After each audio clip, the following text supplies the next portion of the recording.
going on, guys? Hope everyone's doing well. Thank you, thank you. It is more Love and Deepspace time. And I'm pretty tired. So once we get through this chapter, I'll probably not do too much more. Although I am very interested after the end of the second chapter of this section. Zayne is acting a little unusual, which means we finally get to learn more about Zayne's character, I hope. This is all good stuff. Need a second to set up and then I will be good to go. We seem to have a lot of sound issues whenever we play on mobile. That's just because it's mobile. Few more seconds and then I should be good to go. Okay, I think we're good. Cool. So this is Love and Deepspace. This is the newest chapter. Sorry, this is the newest addition to the main story. I don't know what this is called actually. Newest section. Death and Rebirth. This will be chapter 3. We did chapters 1 and 2 yesterday. And let's continue. Hopefully we just go straight into Zayne. Yesterday was mostly about Silas, and it somehow ended up with Zayne. I'm very surprised that it did that. Yeah, let's just do it. Starting.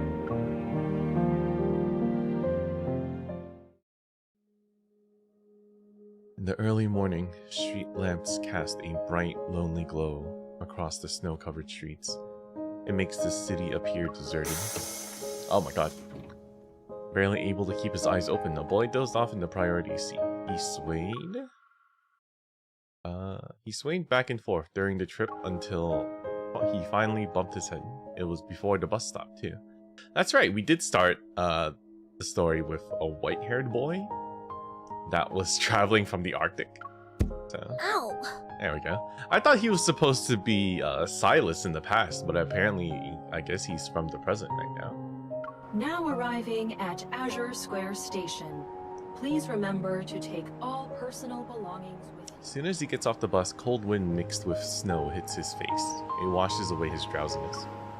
He rubs his eyes. Upon realizing where he is, his gaze instantly lights up. Shuji, wake up! We're here! Shuji. The journey between the Arctic and Lincoln City spans thousands of kilometers. After several transit changes, he finally returned to his starting point. After hurrying to a secluded bench and making sure no one's around, the boy carefully sets down his backpack and gives it an admonishing pat. We're back. And you're not allowed to run off this time. What is it? Until we find the emissary, we need to stick to our usual plan. Pretend to be a regular. Pretend to be a regular dog whenever there are people around. Okay. You know, the fluffy kind that humans love to pet. Got it? We'll practice paw shaking later. Okay. The boy waits for a long while, but there's no response from the backpack. Shuji? Are we starting off with a dead dog? With a growing sense of dread, he unzips the backpack only to find a hole and a few tangled tufts of white fur. The wind whistles through the gap. Uh-oh. Huh? Oh no. We have a lost dog. Hey D, what's up? Got any husbandos yet? Ah, no, we're playing through it. We're playing through it. We need to get away from this boy first. I don't care much for this boy right now. On his association, 2 days later, studying the document Zayne gave me, I searched through every library and archive in Lincoln City. I tried my best to uncover the information about cosmic civilizations hidden in the biometric key, but every search has come up empty. Several days of running around have taught me one thing, though. Unlocking the key's secrets won't be something I can accomplish overnight. Right now, something else has caught my attention. Is it a dog?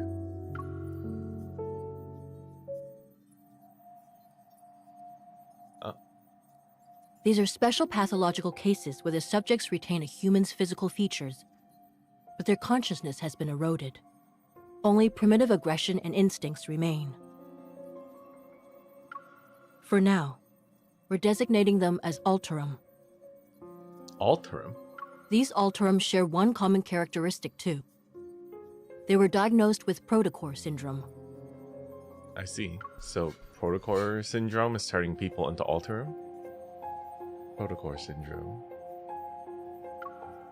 2 days ago, I received an unexpected message from Zayne at midnight. It was long after we parted ways. I have to go on a business trip. It's not dangerous, but we might not be able to contact each other for a while. Don't worry.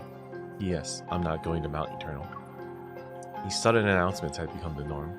I scrolled through my emojis and sent back a happy snowman with ellipses above his head.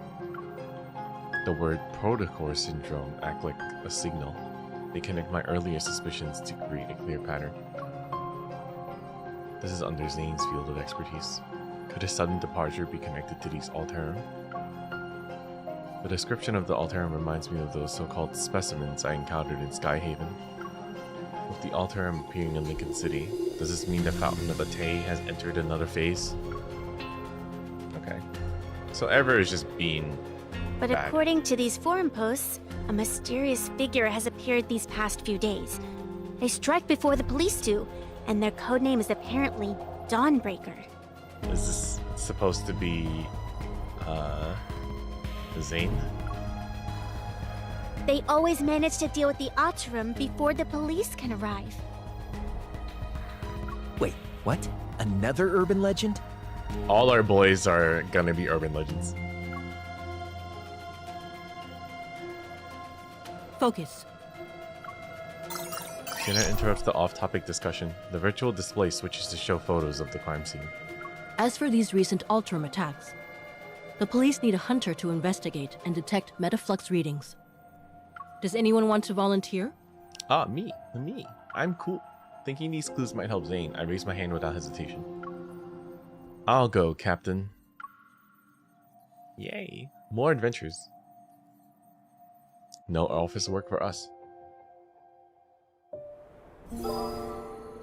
Blind spot.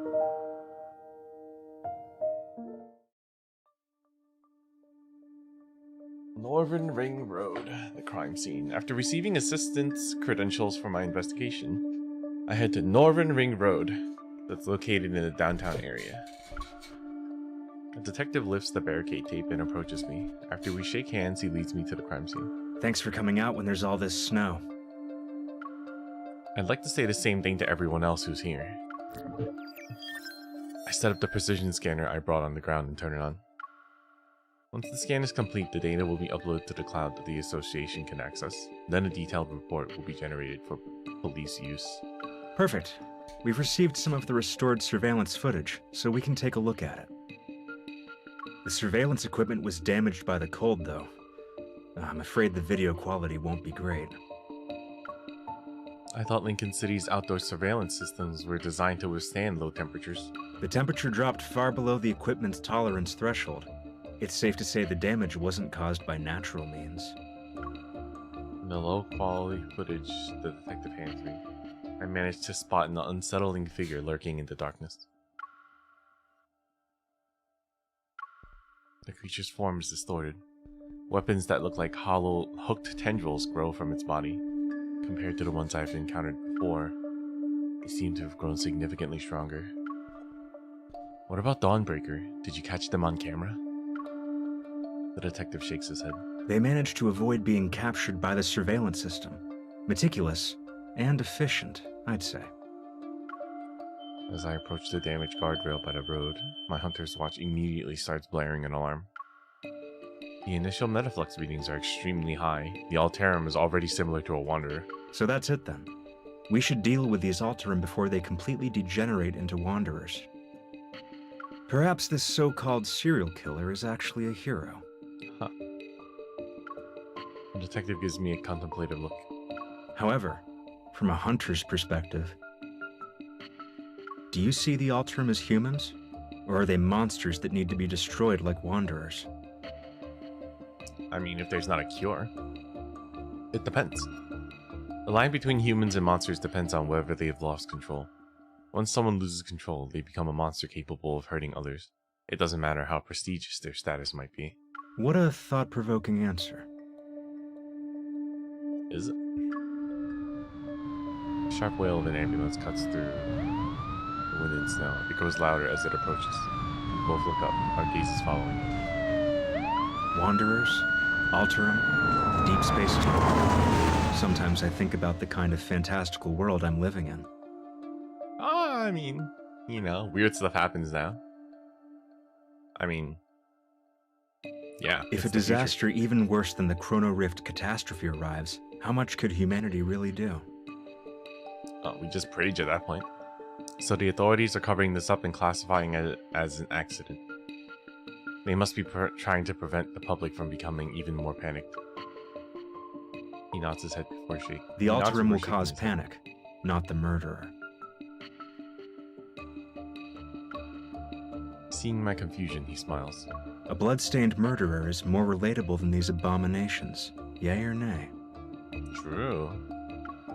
Maybe I'm overthinking it, but something about this detective seems off. In any case, the association will provide the police with a formal energy analysis report. I should get going now.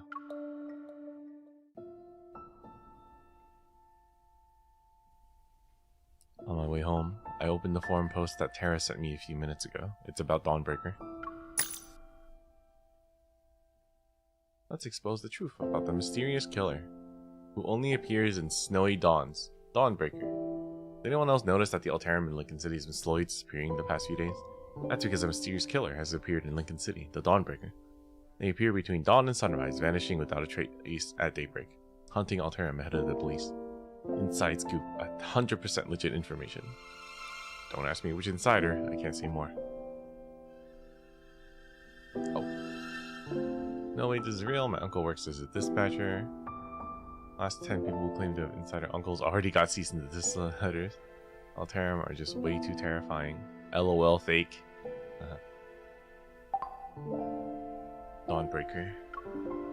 The Alterum and Dawnbreaker. These names sound like links in a food chain, destined to exist in a perpetual cycle of predator and prey.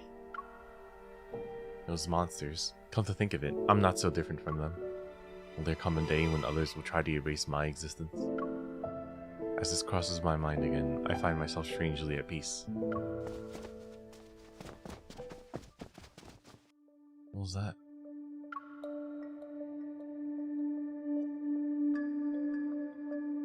I hear a strange noise behind me. When I turn around, I notice paw prints on the ground. What kind of animal left these? A squirrel, maybe? Or a stray dog? Confused, I stand there, but then a white blur darts past my periphery. My scarf suddenly tightens around my neck before vanishing. When I come to, my sense is all that's left in the snow is a chaotic trail of footprints. The white blur has already vanished into the darkness around the street corner.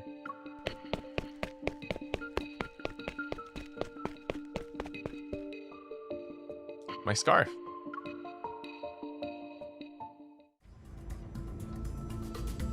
In the rundown, gloomy alleyway, only scattered spots of light fall upon the snow-covered ground.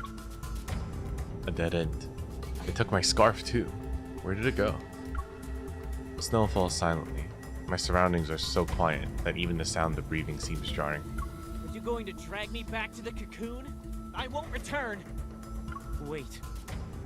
You're Dawnbreaker. Just kill me already! Alright, so, come on. Zayne is Dawnbreaker. Dawnbreaker? My heart races as I hold my breath and silently move forward. As soon as I turn the corner, I raise my gun at the shadowy figure. You... Dim lighting, several objects coldly flash from the figure's palm. They are ice shards, and they've pinned the teenager's sleeves and pant legs to the wall. Black crystals cover the teenager's left arm and neck, but he's different from the test subjects I encountered in Skyhaven. The realization hits me. He's an Alterum. I said you could kill me, not torture. I suggest you stay quiet. Zayne's a killer? It is weird. I freeze up hearing a familiar voice and move my finger away from the trigger. In that split second, a sharp ice shard cuts through the air. It barely misses my cheek. Dawnbreaker, like the Grim Reaper, turns to face me with cold indifference. Zayne? The white creature vanished into the snowy night. It suddenly appears from out of... Oh my god. It's not letting me read. From out of nowhere, it jumps onto Zayne.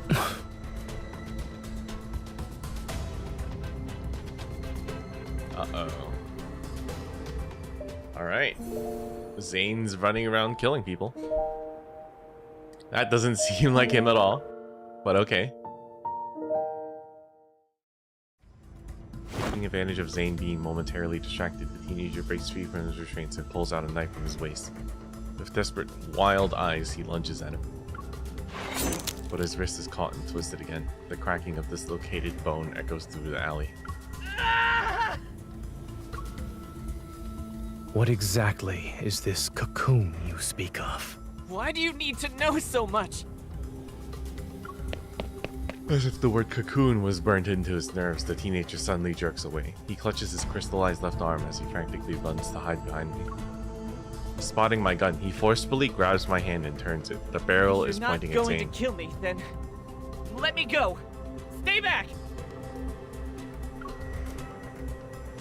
A flicker of surprise appears in Zayne's eyes, but that moment of certainty quickly fades, and his usual coldness returns. Zayne, why are you here? Zayne, who should be away on a business trip, is in a remote alleyway in the middle of the night with an all-harem teenager. He was dressed as Dawnbreaker too. Something isn't right.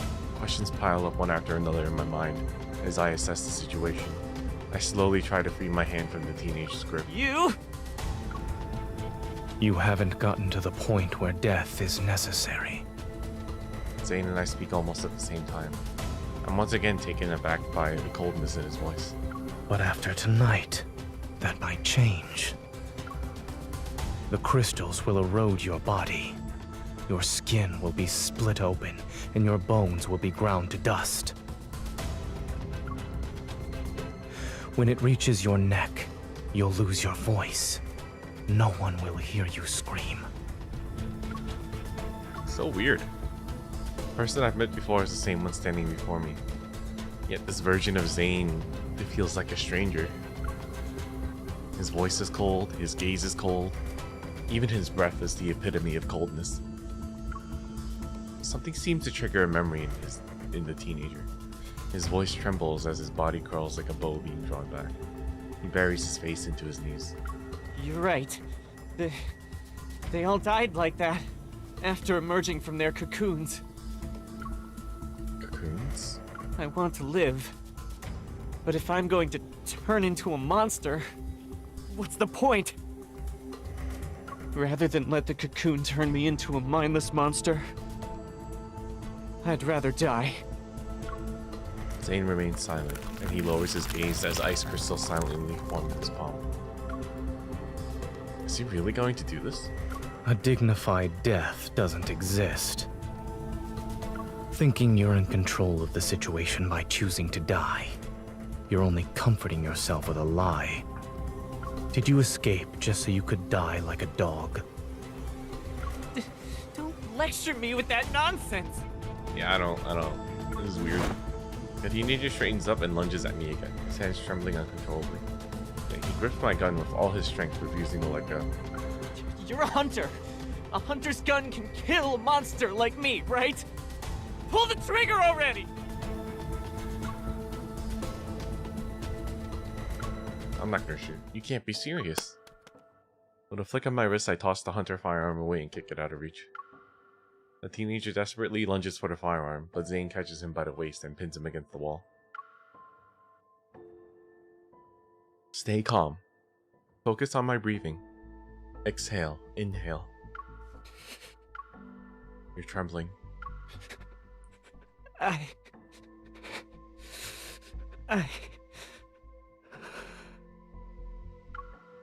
I know you don't really want to die, so stop saying it. After several seconds pass, the teenager finally comes to his senses.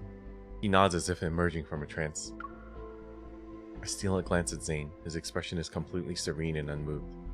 It's as if he's an aloof observer standing at the crossroads between life and death. I move closer to Zayne, firmly hold his hand in place, and give the teenager a gentle smile. You heard what he said, right? He said you can't die yet. He's the best cardiac surgeon in the city.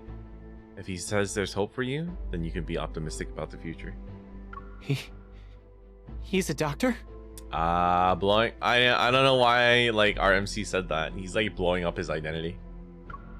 I know he might not look the part right now, but he really is the best in the field. Just don't misunderstand his intentions. You need to go now. Teenager freezes for a moment. As soon as Zayne shifts his foot ever so slightly, the teenager spins around and runs away.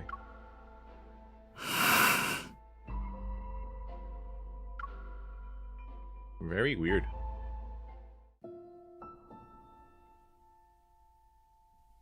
Late into the night, the streets gradually darken. The light reflected off the snow makes streetlights appear soft and dim. After watching the teenager leave, I turn back to look at Zayne, who feels like a stranger. A small animal of an unknown breed stubbornly refuses to let go of his coat. It whimpers as he pushes it to the ground again. Now there's just the two of us. And this dog? Anyway, you can tell me what's going on, right? Did your business trip end early? Or did Axel Hospital call you back for an emergency? While I'm still asking questions, Zayne bends down to pick up the snow-covered scarf. And then he stares at me as if trying to confirm something. Is this yours? If I remember correctly, this is the scarf you knit. No, picked out 3 days ago. Oh, then it's mine. As soon as he says this, Zayne walks right past me.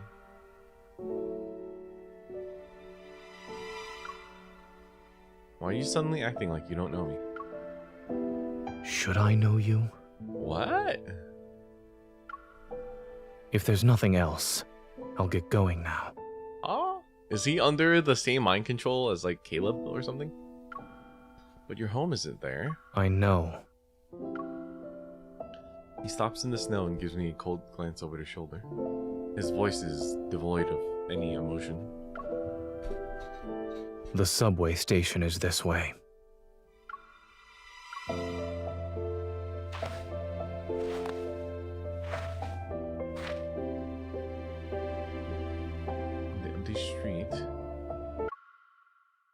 Our footsteps crunch in the soft snow. With his tall stature and long legs, Zayne strides quickly and widens the distance between us. I have no idea where he's headed or why he's acting like he forgot who I am. All I can do is quicken my pace to catch up to him. Zayne, answer me. Shove him. I step in front of him to block his path. A mix of frustration and disbelief makes my chest tighten. What's the matter? That's my line. Has your ego all gone out of control again? A puppy whose species they don't organize catches up to us. Its game splits between him and me. No. I'm perfectly fine. I believe you. For sure. Zayne casually brushes me aside and continues walking. Hey, I think a couple is breaking up in the middle of the Wow. street. The puppy quickly shakes off snow in its body, gives me a sympathetic look, and then runs after Zayne, who's already walking away. Two figures soon become dots in the snowy night. Whether it's because of frustration or anger, I stubbornly walk away without looking back. But after a few steps, I feel like something is wrong. Wait, the direction Zayne's heading in. What? Hydrate, posture, thank you, Asher. I'm gonna sit up, because a good part might be coming up soon. How are you?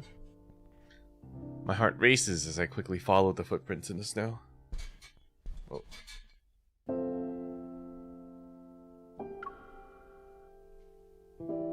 Oh.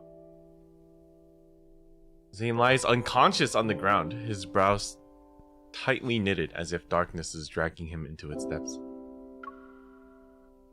Oh, I'm gonna punch him. Punch him awake. Zayne? I crouch and shake his shoulders, but he doesn't respond no matter what I do. Can't just leave him like this. I try to help Zayne up. As my fingers brush against his neck, I feel a layer of frost. It's unnaturally black. Could this be related to his nightmares again? A heavy sense of foreboding weighs on my mind, but getting him out of here comes first. I struggle to support Zayne's weight as I drag him along one step at a time. Why was he talking about taking the subway? This path actually leads to my apartment complex. Is he gonna shoot me?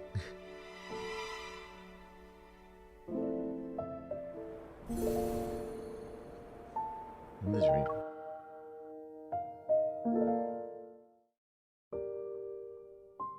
With his weight pressing against my shoulder, even a usually short walk home felt endless. Zayne and I practically collapsed onto the bed together. Okay. The snow from our coats scatter on the floor. The little white animal anxiously bounces back and forth on the sofa. I pick it up and gently shake Zayne. Ah, I'm gonna rub his hair. Yeah.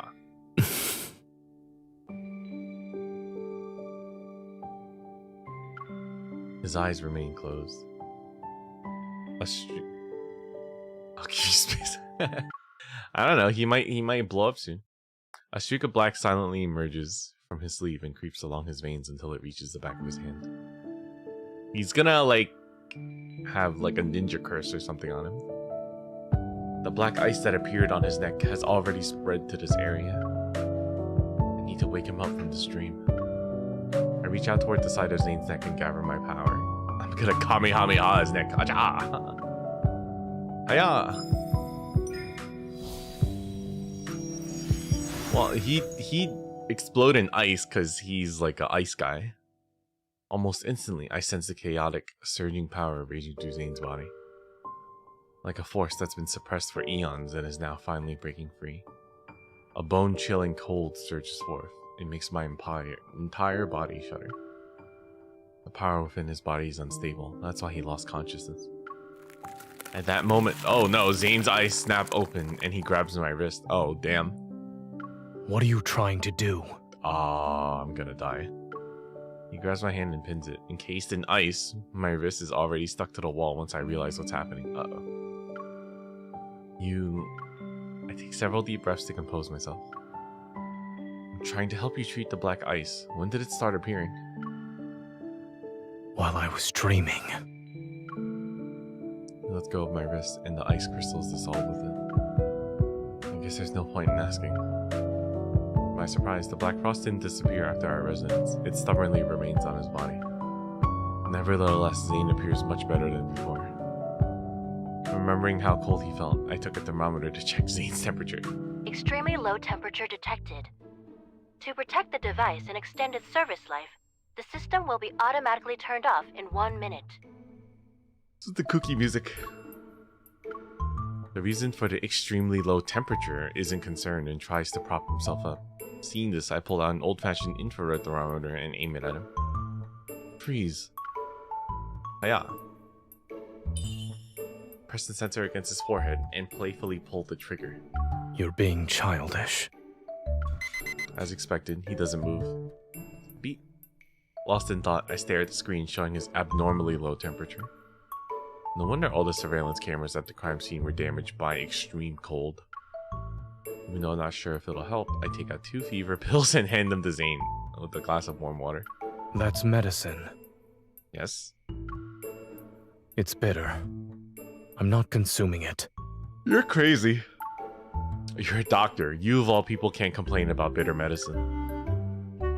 From what must be the first time in his life, Zayne shows an expression that can only be described as okay and... Not knowing how to help him recover, I head to the kitchen and make fresh carrot juice. I doubt it'll do anything though. Okay. Our MC is very confused. Forget about it. What is that? It smells awful. Okay, Zayne. I'm gonna make you drink it now. When I see his confused expression, my urge to tease him instantly vanishes. At least his dislikes haven't changed. In the end, you're still the same Zayne, I know.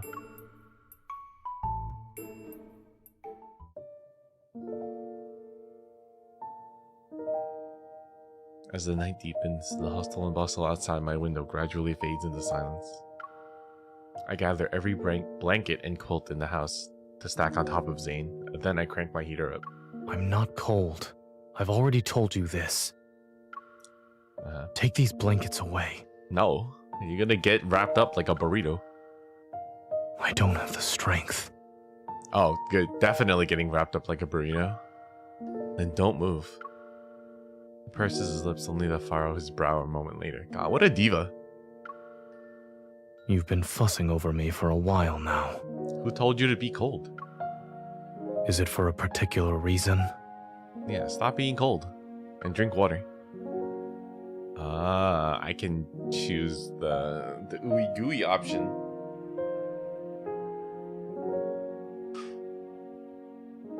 I'll pick the gooey option. You're important to me, Zayne. You give me snacks and everything. Uncertainty flickers in his gaze. I don't know what you're talking about. Okay. I don't want him to see my expression, so I turn away. The real reason is simple, actually. Oh, smack him. Bah! Bah, bah, bah, bah. Register to smack. When he falls silent, I push away my chaotic thoughts and turn his cold face towards mine. Dawnbreaker, you're very famous. So don't you dare run away or disobey me, or else I'll... You'll what? I'm gonna turn you into the police.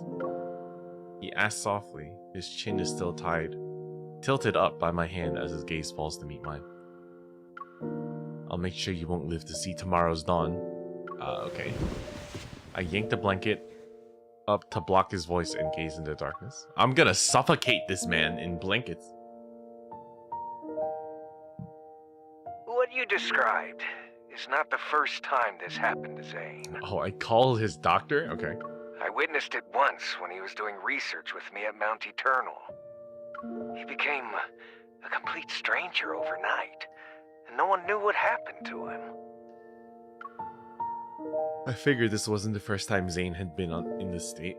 Dr. Noah's words only confirmed my suspicions. How did he recover from it? That's something only he knows. Over the phone, Dr. Noah sounds just as troubled as me. Back then, he ventured deep into Mount Eternal by himself, as if he had something to do there. When we saw him the next day, he had returned to his usual self, the one we all knew. Weird. I guess whatever he needed to do was done. Mount Eternal. A place that seems to be hiding a burden that Zayne has never been willing to speak about. But my intuition tells me that whatever changed in Zayne must have happened before the Mount Eternal incident. Those black ice crystals, seemingly out of reach, they linger somewhere in the depths of my memories.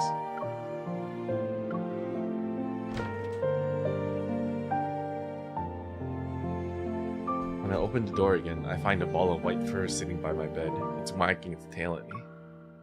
When did you sneak in? As I get closer, I notice the creature is contained within a semi-transparent dome made from ice evil. It restricts its movements.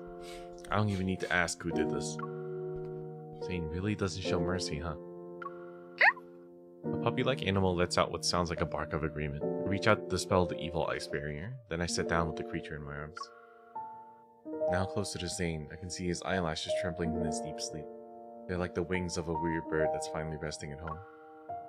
I don't know what you're dreaming about, but I hope they're sweet dreams. Good night, Zayne. Are we sharing a bed? To sleep? Why am I sleeping in the same bed? In the stillness of the night, only the white creature notices a faint sound. A subtle energy seems to be flowing. The white animal's ears twitch as it looks up to Zayne and the girl's joined hands. The cold, corrosive sensation gradually fades. A warmth surges through Zayne's cold fingertips like water traveling through a leaf's veins. For this soul that's been trapped in nightmares for so long, the unmelting black ice covering his body finally recedes bit by bit. I'm warm. I melt all the bad stuff from him. Beyond the snow. Mr. Dawnbreaker. The investigation into the Alterum and the unidentified suspect is still ongoing. We urge all citizens to remain vigilant, avoid spreading rumors, and exercise caution when traveling alone at night. Nope, sorry.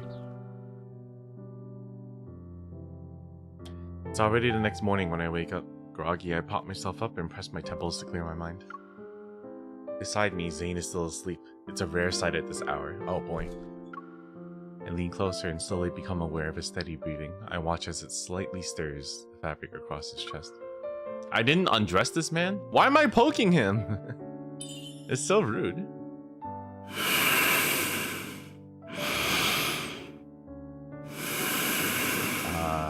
Okay. Loud breathing. Oh my god. Am I gonna let him snore? Oh. This is payback for making me haul you home through the heavy snow yesterday. Oh god. We're kind of stupid. And that's for freezing my hand to the wall. MC is obnoxious. Just poking this man in his sleep. Slap him. Slap him.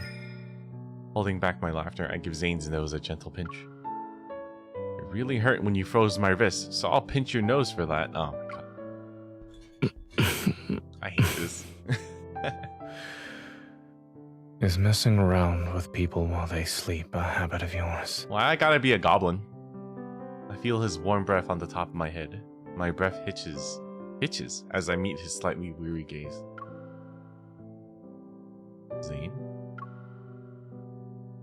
The morning light filters through the curtains and falls onto his tousled hair.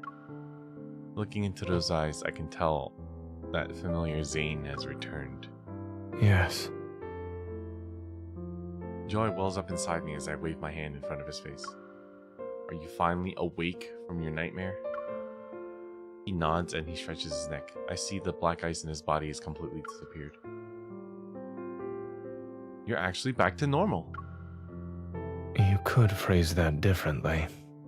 No. You're a normie now. Punch him. Whoa.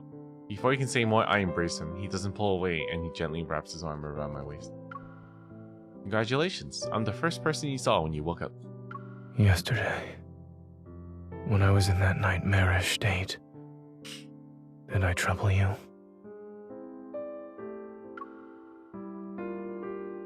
You were kind of cute. Maybe a little, but you were kind of cute. Especially when I pinned you under the blanket. Okay. You could only see the blanket. How was that cute? Listen. Take compliments when you can, okay, buddy? Seeing that cold and willful side of Zayne, even for one night, reminded me of when we barely knew each other. I feel at ease as everything falls into place. A moment passes and I look into his eyes again. How much do you remember about yesterday? Zayne rubs his temples and sits up. It's a little hazy, but I remember most of it. Including how you froze my electronic devices and hand to the wall? And how you even told me not to be nosy? Glances away for a moment before his gaze calmly returns to me. I also remember how you stacked blankets on me and did a test with carrot juice. Hey, I just made the juice. Your memory is impeccable. So, when did these nightmares start? They became more frequent after I returned from Chansha City. And in those dreams, I always forget who I am and what I'm supposed to be doing. You're Batman. The me in my dreams, however, has his own mission to complete. He presses his lips into a thin line and looks at me. The guilt he feels is clear. For some reason, the scene from last night flashes through my mind again. It stirs up emotions I can't quite name. Well, there's no more black ice on your neck and hands. Your palms are warm too. It's safe to say that you passed the physical examination. Welcome back to reality, Zayne. I open my arms and wait for him to initiate the hug this time. Ah. Better not touch my head. Zayne hesitates before leaning down, then he wraps his arms around me. His warm breath brushes against my neck. I don't know how I feel. Good morning. I don't know. Before taking Zayne home, he accompanies me to the association. I'm going to update them on my progress in the Alterum investigation. Dawnbreaker vanished overnight. Some people on the forums joked that he had been broken by the dawn. A police investigation has hit a dead end, and the relentless snowfall is still the biggest obstacle for gathering evidence at the crime scene. While waiting for Zayne to finish shopping, I sit in the car and I look at today's news. Ever, which announced the Fountain of Atay initiative, has revealed the first phase of the project, the Val Sanatorium. According to several reports, Val Sanatorium is using medical pods called Rebirth cocoons to treat patients with protocore syndrome. Oh, cocoon. Rebirth cocoons? My mind quickly latches onto this word. I heard this term yesterday. You're right. They all died like that, after emerging from their cocoons. Rather than let the cocoon turn me into a mindless monster, I'd rather die. I wonder if they're gonna shove some more people into cocoons.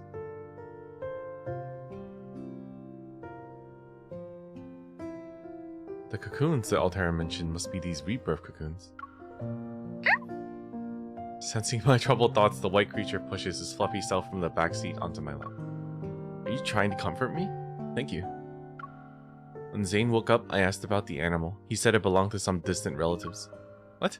Asked for why he got lost, stole my scarf, and refused to leave Zayne's side. Zayne says he's not sure.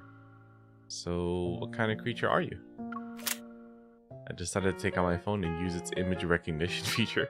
I'm gonna Google AI this dog.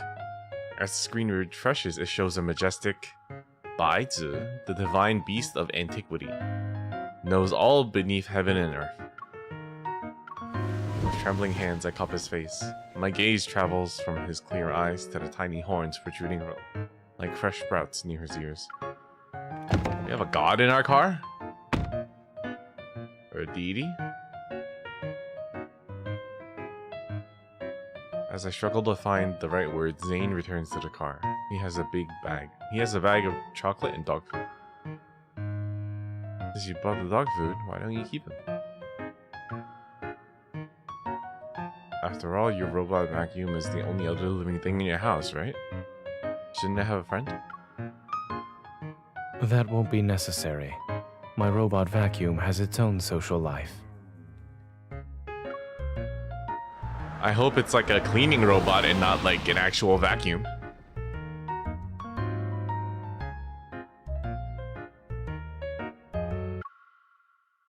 Through the windshield, the warm glow of our headlights cuts through the heavy, snowy gloom. A figure is looking around while standing near Zayne's house. It's a young boy who's in plain clothes. He's been hiding books in his arms. As soon as we get out of the car, the boy's face lights up with excitement and anticipation. He spreads his arms wide. Forgotten, the books fall to the ground. Emissary! Emissary? Oh, it's the kid.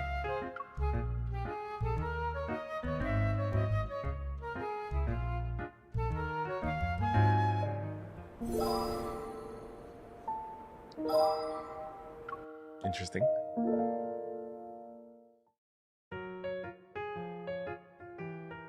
The unfamiliar teenager. Oh, I thought he was like a young boy. Teenager makes me think like, I don't know. Like still under 18, I guess.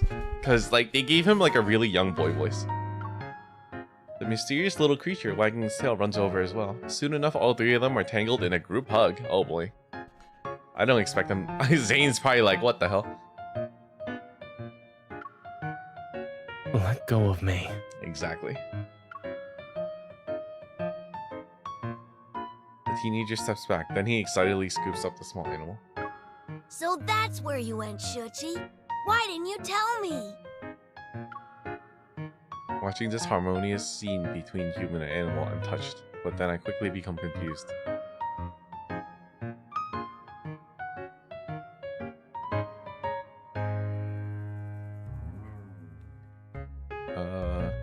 What did he just call you?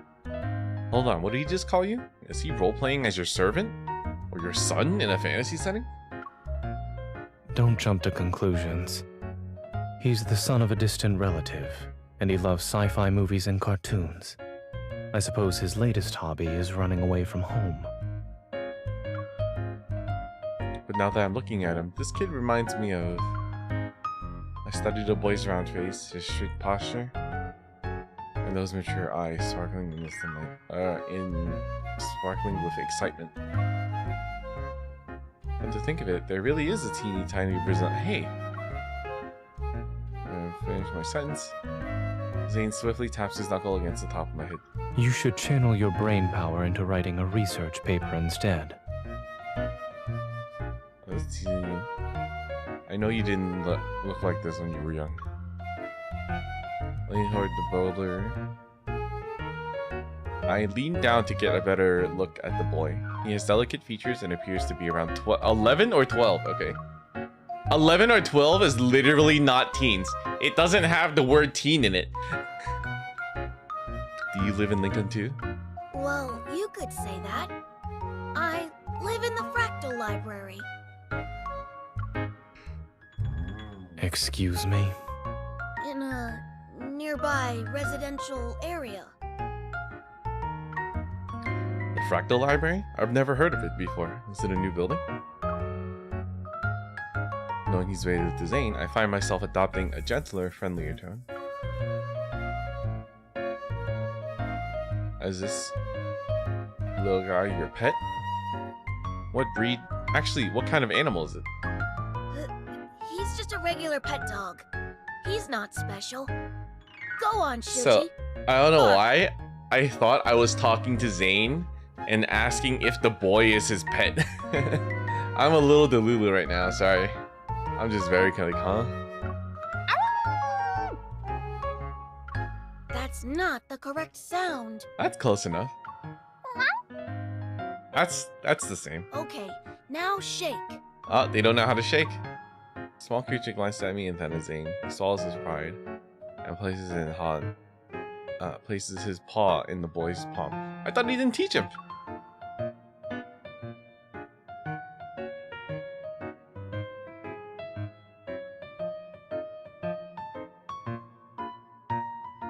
Zayne stands by the wall with his arms crossed. When he sees my skeptical look, he looks away. The boy's face relaxes with relief as his expression shifts to one that says, I told you so. Can you spin? What? Can you spin? Can you spin? The small animal actually understands me and starts spinning in circles. He chases his tail. He really is a puppy? When did you learn to do that? Seeming unable to watch any longer, Zayne waves his phone. I just got a text from his parents. They're going to pick him up.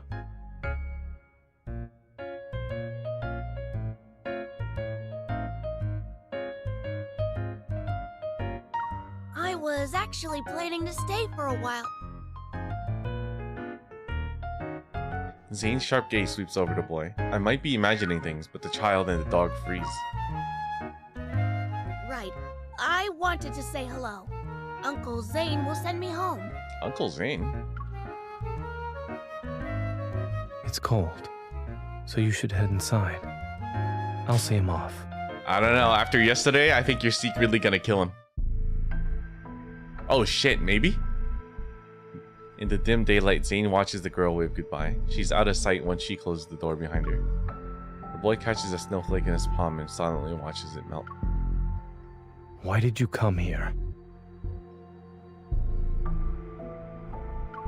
7 years ago, you promised to take up the position at the Fractal Library. I traveled here because I'm asking you to fulfill that promise. Oh, I thought he'd be like the next kid. You were selected as the emissary of the Divine. Astra ordained it, and your nightmare is the greatest proof of this. Zayne speaks before the boy can say more. I also said that I had my own choices to make and more important matters to attend to back then. I'm trying to think of what he means. Was becoming that version of yourself in the nightmare also a choice?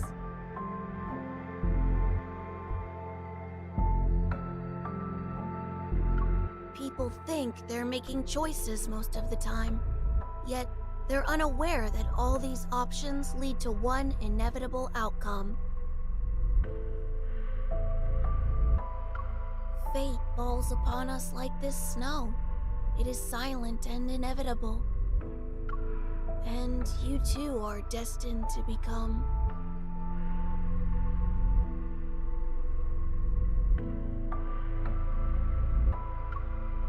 He trails off, and the only sound that can be heard is nothing more than a barely audible sigh. Since you haven't made up your mind, there's no point in me staying here any longer. But... Maturity and composure vanish as the boy's voice shifts back to a childlike tone. I left the excesses bracelet you made for me at the library.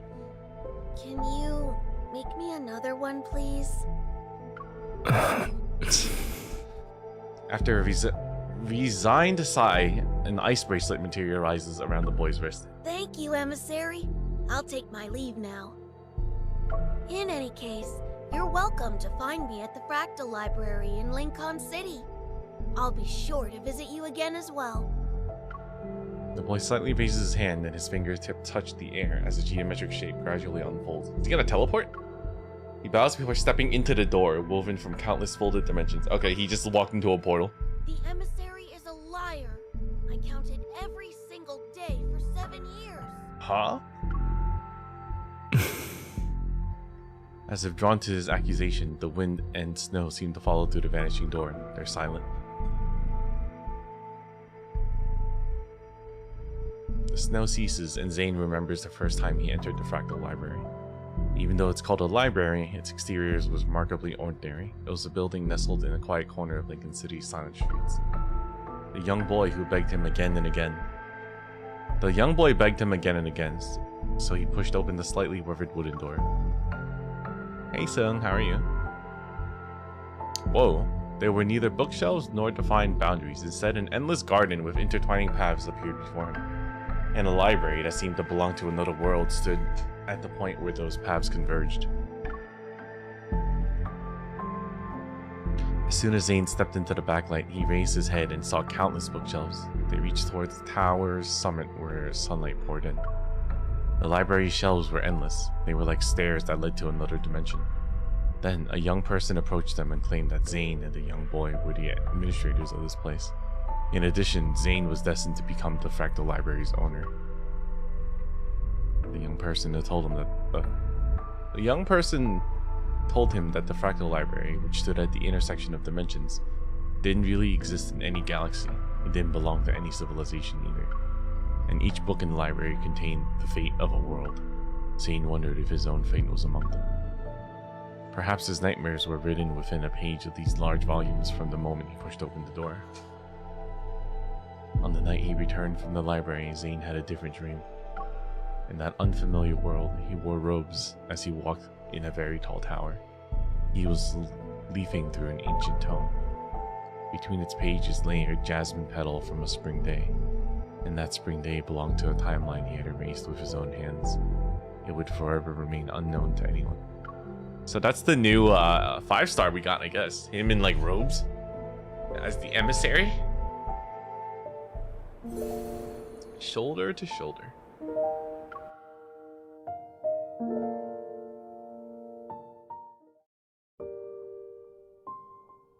What's this? Just as Zayne enters the house, I finish roasting the tangerines he bought. When I glance out the window, I realize the snow has finally stopped. Did your relative leave already?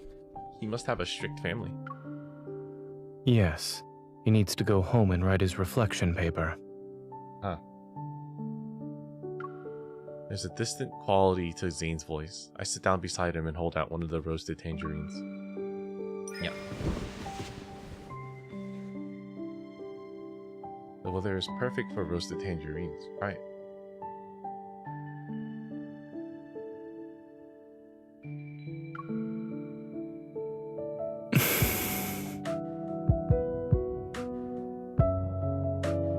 He stares at me for a long time before finally eating a piece of the tangerine.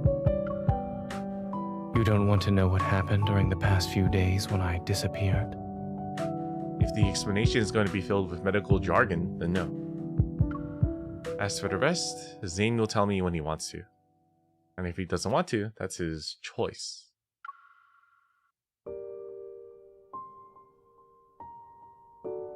He can't help but smile at my deliberate emphasis on those last words. He takes a half-peeled tangerine from my hands. Soon after, a warm orange slice is brought to my lips. Why is he feeding me? I said goodbye 3 days ago because I had accepted Carter's invitation. Okay. I'll be joining the Fountain of Vitae research project. Sure. Huh. Seeing me choking off several times, Zayne raises his hand and pats my back. It's ultimately an excuse. Something unexpected happened, and the nightmare arrived before I could carry out my plans. Lately, Oxo Hospital has received a large influx of unusual cases involving Protocore syndrome patients. I mean, that's what's happening with Skyhaven and all that. Some died shortly after hospitalization.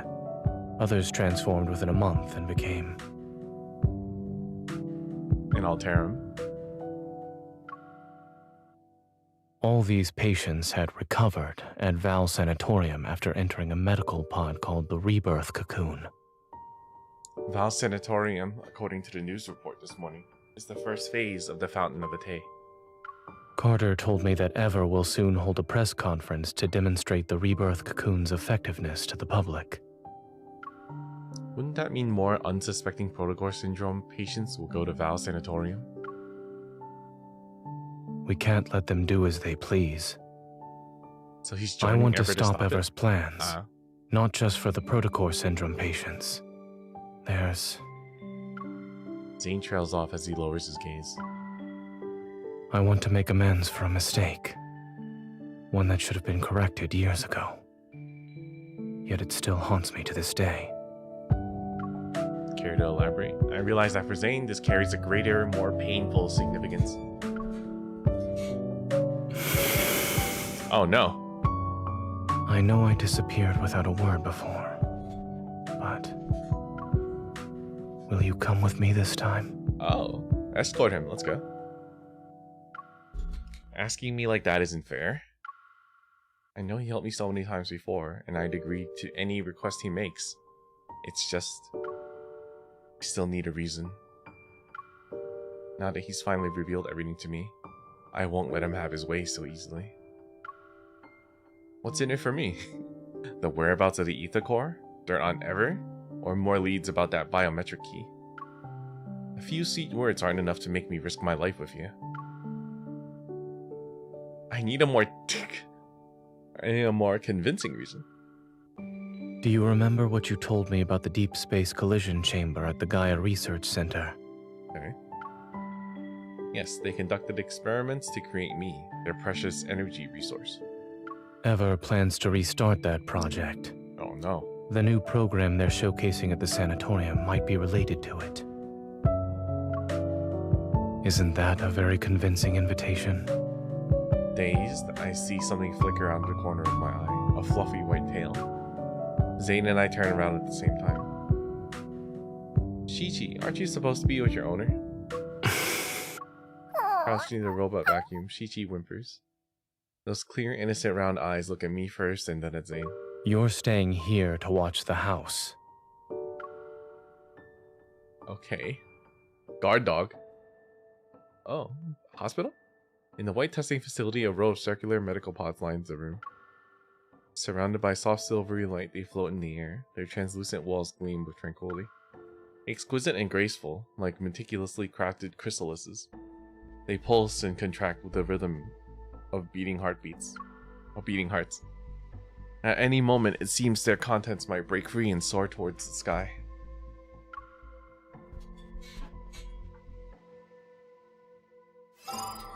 Oh, what? We're fighting? Why are we fighting? That's random. Are we beating up the people in the pods? That doesn't make sense. What? We don't have much time. Let's make... Why are we who are we fighting? Watch where it's your turn. No problem. Dr. Zayne. Fall back. Did I miss something? Here it comes. Leave it to me.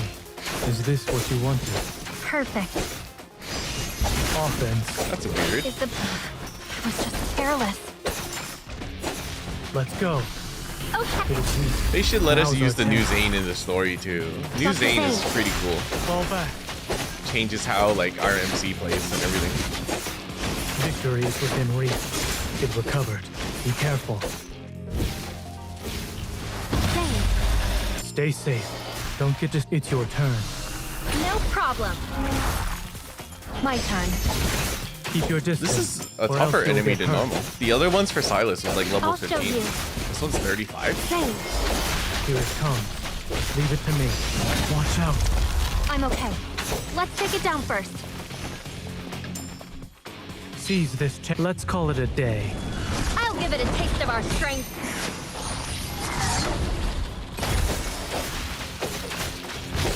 Let's go.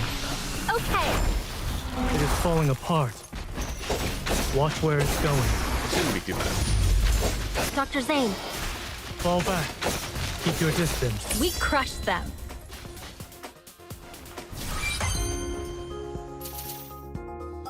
I'm very confused at why there was a fight.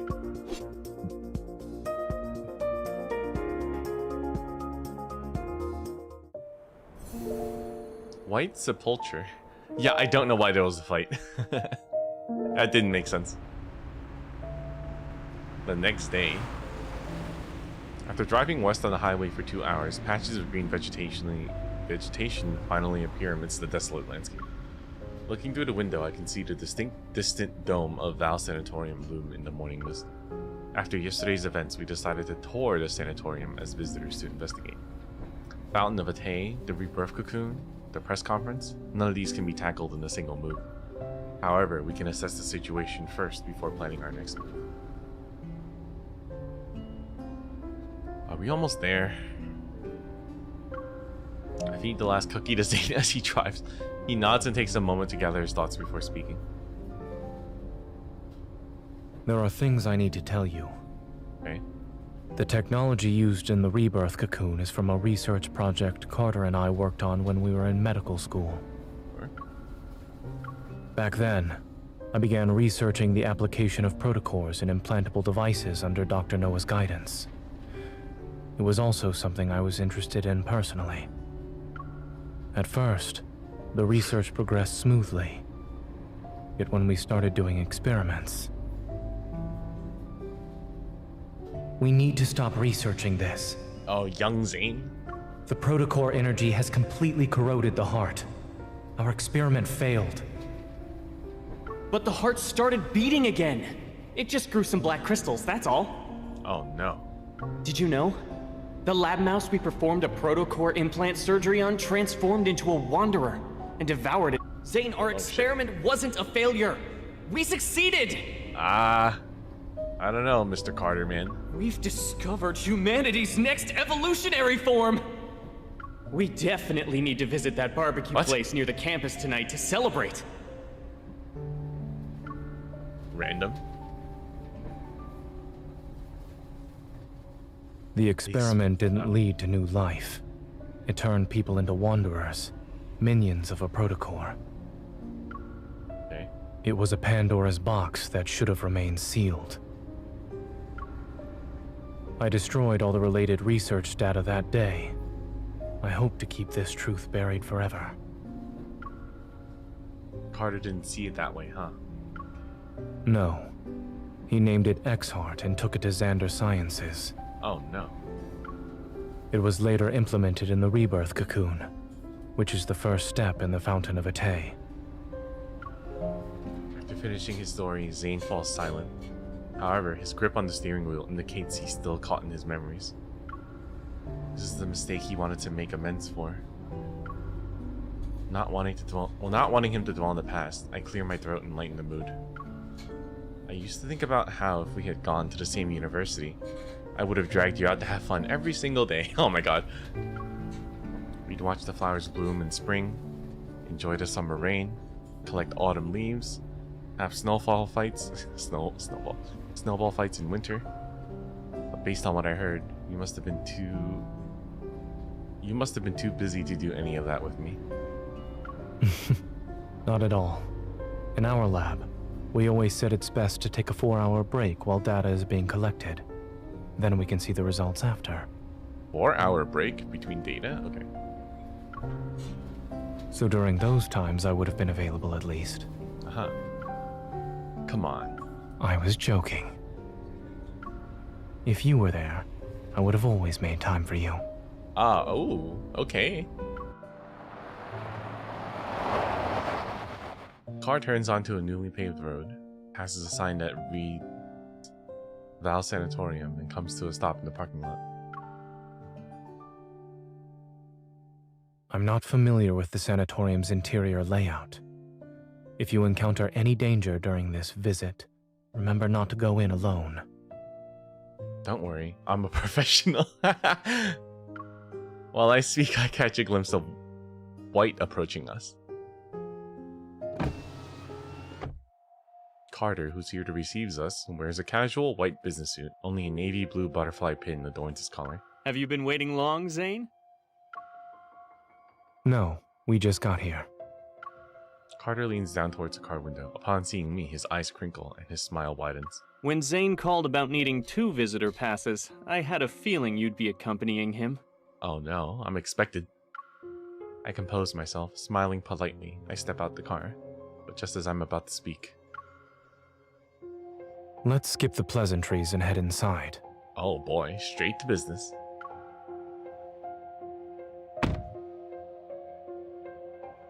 Oh. Following Carter, we enter the long corridor that connects the parking lot to the sanatorium's lobby. My gaze falls on the emblem at the entrance. Under the curved shape are the following: Eternity vanquishes evolution restraint group. Ever group? Okay. Carter activates the scanner and a white light immediately sweeps over Zayne and me. A cheerful electronic female voice speaks. Visitor identification verified. Zayne. And me! I am Telomere, the AI management system of Val Sanatorium. Welcome to our facility. We hope you have a good day here at the sanatorium. The doors slide open, and we enter the first floor lobby of Val Sanatorium. Pristine white surrounds us. The ceiling is unadorned, its white surface seemingly seamlessly integrated with the recessed lighting system along its edges. Beneath our feet, a gentle light bathes the white marble floor and illuminates every corner of the lobby. This place seems bright yet oppressive. It's like a hospital. Yes. Pristine, silent, and unchanging. It's as if time itself stands still within these walls. In this environment, Zayne and I stand out like 2 stains on an otherwise white canvas. Few doctors in white lab coats passed by us. While they were quietly discussing patients' medical conditions, they nodded in Carter's direction. Since Zayne personally asked me for visitor clearance, I should give you 2 a proper tour.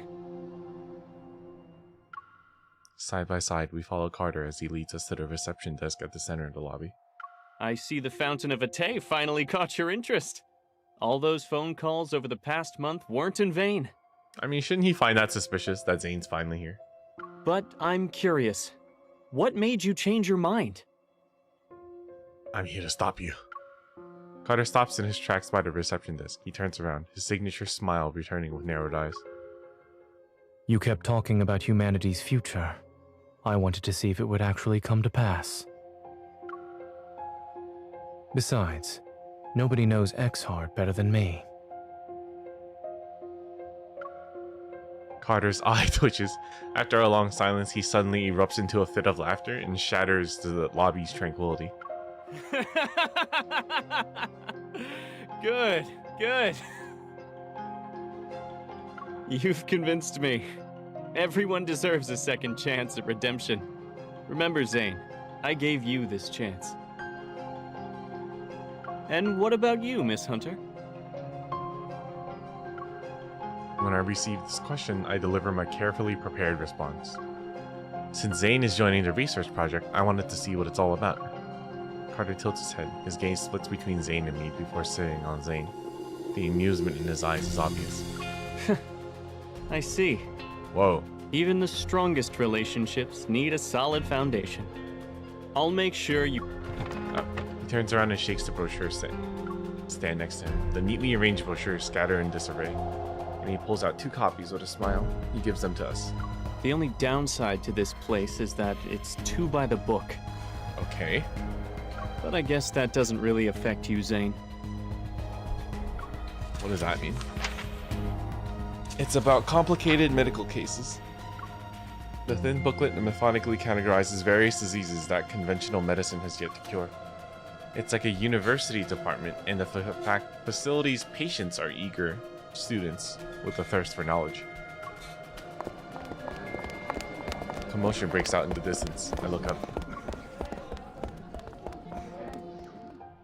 It's a group of elegantly dressed visitors being led into the lobby by a receptionist. They're being guided upstairs for a tour. On the staircase leading to the 2nd floor, several patients in white hospital gowns are walking down the steps. I expected to see many high-profile figures in this place, but even then, I never thought I'd see her. Alright, who could it be? It wouldn't be the bartender from N109. I can't remember any other big female characters. Karen, who's 42 years old, is a war correspondent. She won numerous prestigious journalism awards. Okay, so it's someone we don't know. She spent years reporting from the front lines, faced countless life-threatening situations, and has earned a large amount of respect in society. A year ago, she was attacked by a wanderer, got protocore syndrome, and rarely appeared in public since then. I've met her a few times at Axo Hospital. I heard she was one of Zayne's patients. Dr. Zayne, it's been a while. Ah, no face lady. Noticing us, she comes over to say hello. Zayne acknowledges her with a slight nod. Miss Karen? Miss Karen. Someone of her caliber choosing ever. That's probably the best endorsement they can ask for. I heard that when she left Axo Hospital, she had less than 2 months to live. Her daughter had just learned to say mama when you handed her a death sentence. How cruel. Okay, Carter, how about you shut up? Dr. Carter, the patient in room A504. Carter gestures for us to wait a moment. Then he takes a few steps to discuss something with the man at the front desk. Noticing my silence, Zayne stops in his tracks. What are you thinking about? It's nothing. I just realized that Ever seems to have a knack for exploiting human vulnerabilities by any means necessary. How else could they gather people from different backgrounds and beliefs and make them devoted to a single cause?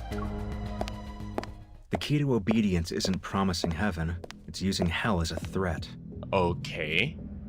After all, everyone fears illness and death. Sure. Footsteps, accompanied by a familiar voice, approach from behind. I turn. We meet again, Miss Hunter. Who are you? Allow me to introduce myself. I'm Benedict, I Director of Val completely Sanatorium. forgot who you are. You. From what I remember, he had another identity. I met him at a place where an Alterum died. You're the detective who spoke to me that day. I'm honored you remembered me, Miss Hunter. I don't remember you. He smiles, not with the embarrassment of someone whose identity has been exposed, but with the composure of a performer, waiting for the audience's reaction to a grand reveal. Alarm bells ring in my mind, but he quickly shifts his placid gaze to Zayne. It's been a while, Dr. Zayne. Welcome aboard. Uh-huh. Oh, that was a big reveal? I completely forgot who he was. Oh, wow. That was the end of chapter 3? I guess the big part of this chapter was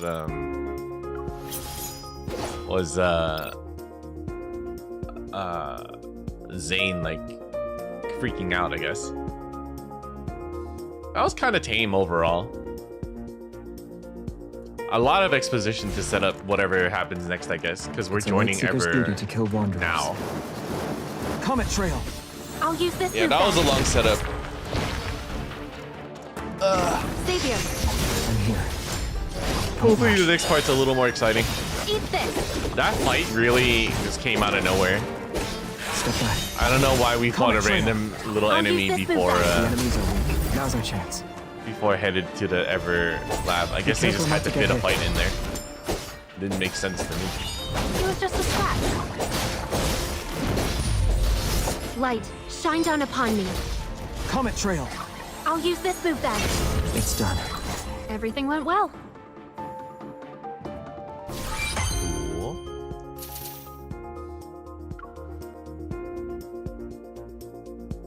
I'm just gonna keep the horizontal mode until we're done with the fighting.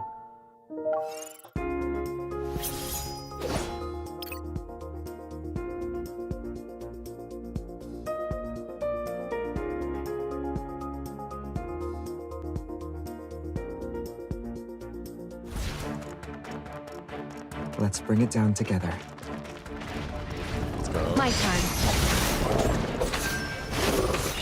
Are you okay? Comet Trail. I'll use this move then. Step back. End it. Can you keep up? I didn't even sweat. You won't escape.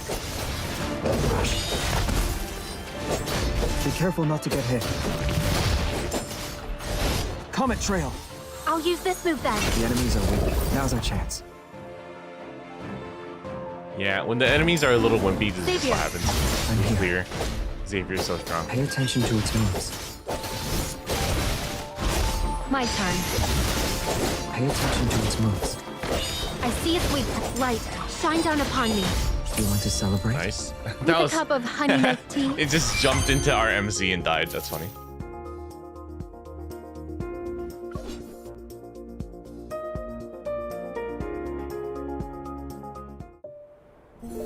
Nice.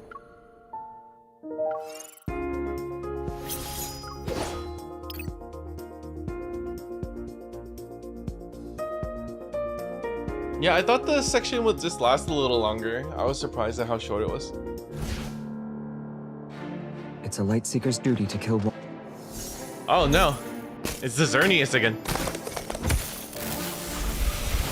This one might be a hand. It's time. Here we go. My turn. Can you keep up? I didn't even sweat. Xavier, eat this.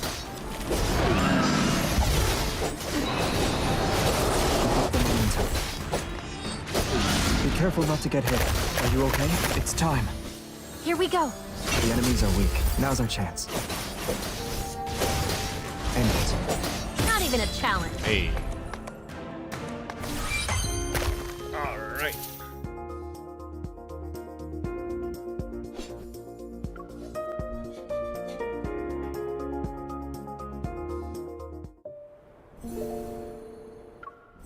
Let's go. Okay. So, this is Chapter 4 of the newest main story, Snow Fades at Dawn. Where I guess we are infiltrating Ever's base with Zayne. Hopefully we get something cool out.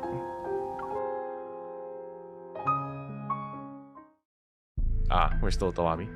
Benedict extends his hand as a friendly gesture. Zayne barely returns the handshake before quickly withdrawing. Wait, you two know each other? Why didn't anyone tell me? Man, I feel like we're so unfriendly with all the people here. Dr. Zayne and I met at Mount Eternal. However, it was a brief encounter. I don't remember. I remember. I didn't expect us to meet again here. When Benedict is introduced, I learned that he was once a distinguished doctor. He served as a mentor group for a few new recruits during the Battle of Mount Eternal. However, he withdrew from the position at the halfway point for personal reasons. We're not officially open to the public yet, but this sanatorium has already become the preferred choice for many patients. As the director, I'm truly grateful that everyone has embraced the philosophy of the Fountain of Ate. Through the glass walls lining both sides of the corridor, the sanatorium's new patients can be seen. They're undergoing a physical examination. Each patient is accompanied by their assigned medical staff member. Checkups proceed quickly with virtually no waiting time. When you hear Rebirth Cocoon, what comes to your mind? Like a butterfly? Metamorphosis. Yeah, that thing. Outside the ascending elevator, the stark whiteness gradually gives way to green. A vibrant garden appears before us. Suddenly, everything clicks. And someone returns from death's door, and this is the first thing they see. A crescent-shaped corridor encircles a towering tree, surrounded by emerald-like grass dotted with vibrant flowers. The area overlooks a circular azure lake. They feel like they've been given a second chance at life. To be frank, we need Dr. Zayne's help to improve our experiment's success rate.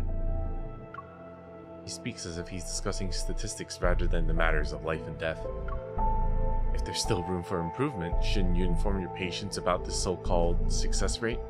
They're aware. The patients who've been given terminal diagnoses voluntarily agreed to participate in the experiment. It's a deal with mutual consent. Besides, who would choose to wait for death's certainty when given the chance to roll the dice of fate? People are just gambling with their lives. That's weird. Third floor. Third floor, As the elevator doors open, an unexpected gust makes me squint.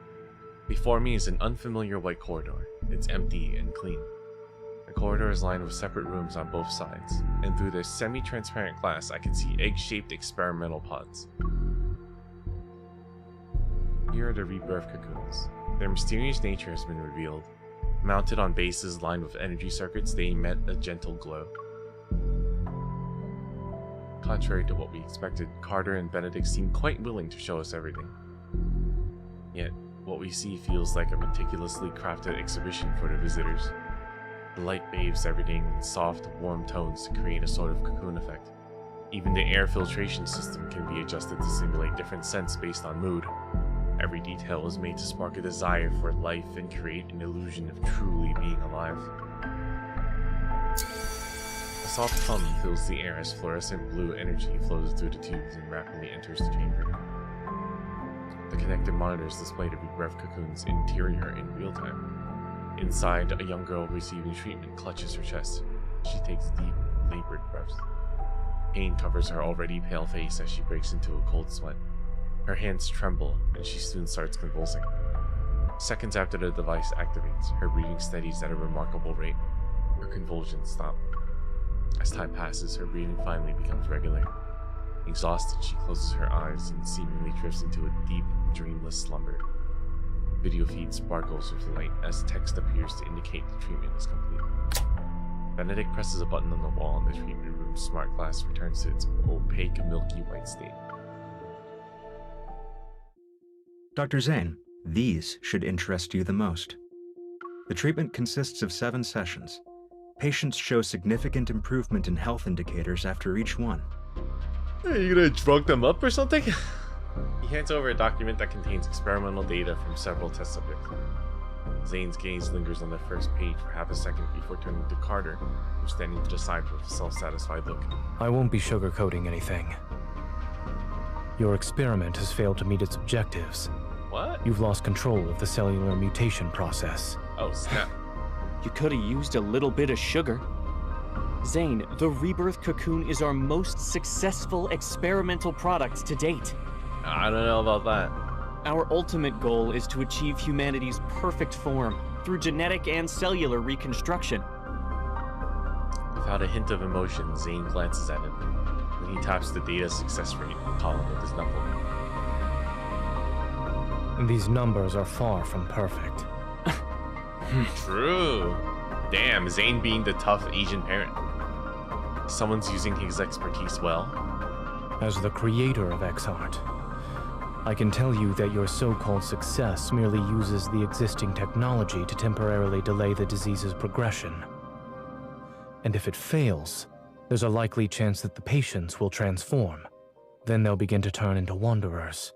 Every treatment carries risks. If we only relied on your safe methods, then... Oh. Zayne closes the files and hands them back to Benedict. His expression remains calm throughout the exchange. Of course. I understand you're challenging the impossible. That's why I decided to join. I enjoy challenging the impossible. Ah, sneaky, sneaky.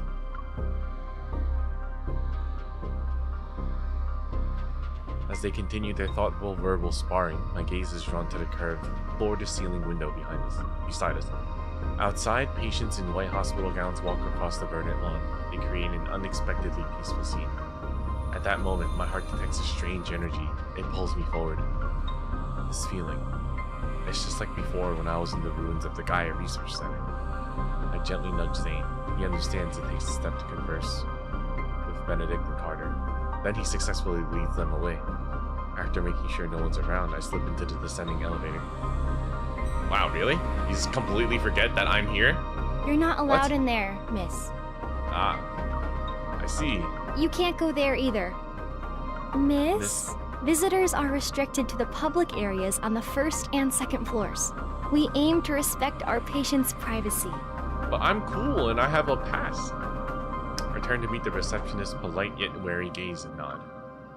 Alright then, I'll head back. It was that way, right? I point to a spot in the distance. Confused, the receptionist turns to look and I prepare to make my escape. Look over there! But I'm yanked by the hem of my top. The faint energy I've sensed disappears. Uh-oh. Oh no! Who's stopping us from moving? Undercurrent. Uh-oh. In the hallway, the receptionist has finally noticed my disappearance and is looking everywhere for me. A sliding door closes. I turn around, cautious, only to find myself face to face with someone familiar. You're the young lady who accompanied Dr. Zayne. Karen. Was Karen? Allow me to properly introduce myself. I'm Karen, a patient with protocore syndrome. Okay. A sliver of light from the outside filters through the Venetian blinds. It illuminates her gentle features. She extends her hand, thin yet steady, towards me. I politely return her handshake. I know you and Dr. Zayne are here to investigate the Fountain of Ate, or rather, the Rebirth Cocoon. However, the press conference for it is coming up, and you're not the only ones keeping an eye on things. You said exactly what I was thinking. Are you also undercover so you can gather information? She nods, but after a moment passes, she shakes her head. Sort of. My original reason for coming here was simple. I wanted to live. Isn't it strange? After all, I was a war correspondent who once risked everything on the battlefield. Yet, after returning to civilian life, I'm afraid of death. I even believed in far-fetched promises. When it comes to matters of life and death, I have no right to judge, let alone interfere with others' choices. Yet I also wondered, if I were a patient, would I pin my hopes on this experiment despite knowing full well how absurd it is? But I hesitate, unsure if I should reveal what I know. You want to say that this experiment is turning people into monsters. Those things called the Alterum. I was there during the Battle of Mount Eternal. I saw people transform into monsters with my own eyes. Whether you're trying to stop it or investigate it, 2 people won't be enough to treat this as a simple matter. She turns around and opens a drawer. She takes out a small, elegant notebook and hands it to me. This may seem sudden, but I need your help. And I believe you might need mine as well. It'll be necessary to prevent this press conference from taking place. But why would you... Questions flood my mind, but I can't find the right one to ask. As it stands, I'm their most successful test subject. Oh no. That visitor just disappeared around here. The receptionist I managed to shake off earlier hurries towards us. Karen responds with a slight smile. Take this with you. When you get out, tell them you saw the patient in room A107 faint. You were just escorting me back to my room. We went from a mob boss battle royale to a press conference. How much did I miss? Oh, so we're back from the battle royale and we're escorting our doctor friend to infiltrate this like pseudo hospital. So we're not at a press conference. We're at a we're like doing some espionage at this hospital that's basically treating people but turning them into monsters. Yeah, it's a big jump. Every character story is like a little different. I understand, thank you.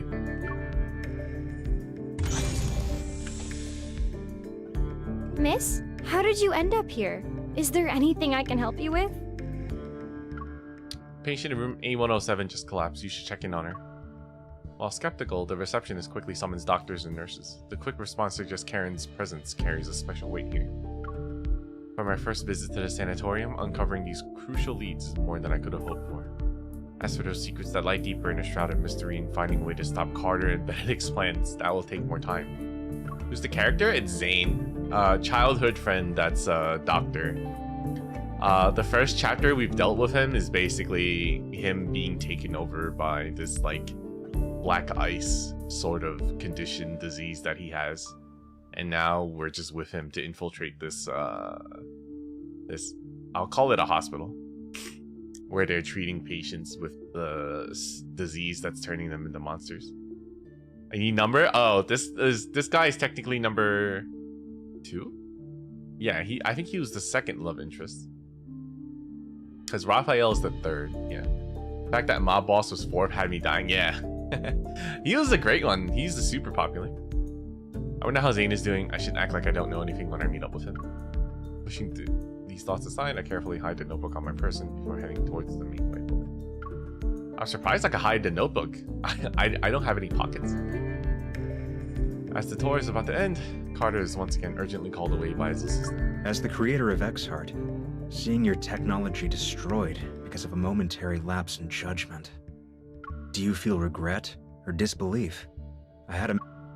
Oh, sorry. You must have been away from the operating room for too long, Mr. Benedict. You seem to have forgotten that showing emotions on one's face is the most ill-advisable thing a doctor can do. He really is second, yeah.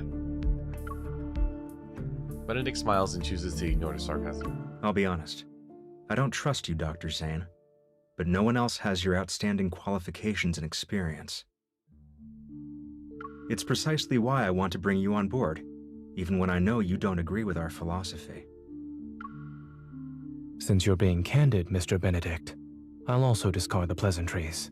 Oh, damn. As I've said, I want to challenge the impossible. We each have something to gain, no? This collaboration could work. Trying to get with the Benedict guy? I don't like him, man. I don't like these smug NPCs that come out of nowhere. Is challenging the impossible your only reason? Will you really let others handle your life's work? Don't you want to find out who created those Alterum? You certainly enjoy speculating about others' feelings. I just can't help but wonder, if your bold experiment back then was completed, would the results have been different? In any case, Miss Hunter will tell you about her impressions of the tour after she's done with her disappearing act. The clamor from downstairs seeps through the window and causes subtle vibrations in the air. Calm as always, Zayne meets his gaze. I look forward to our cooperation in the future. Calling me out for leaving, how dare he? Stupid Benedict.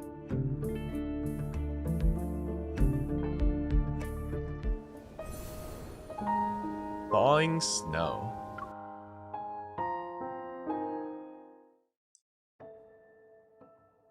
And just like that, our first tour comes to an end.